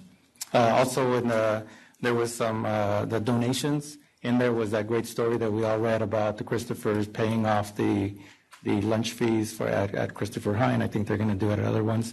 But it's embedded in there, and I didn't want to let that go unnoticed as well. Thank you. Any other board member reports? Next up, item 10, upcoming and new referral agenda items.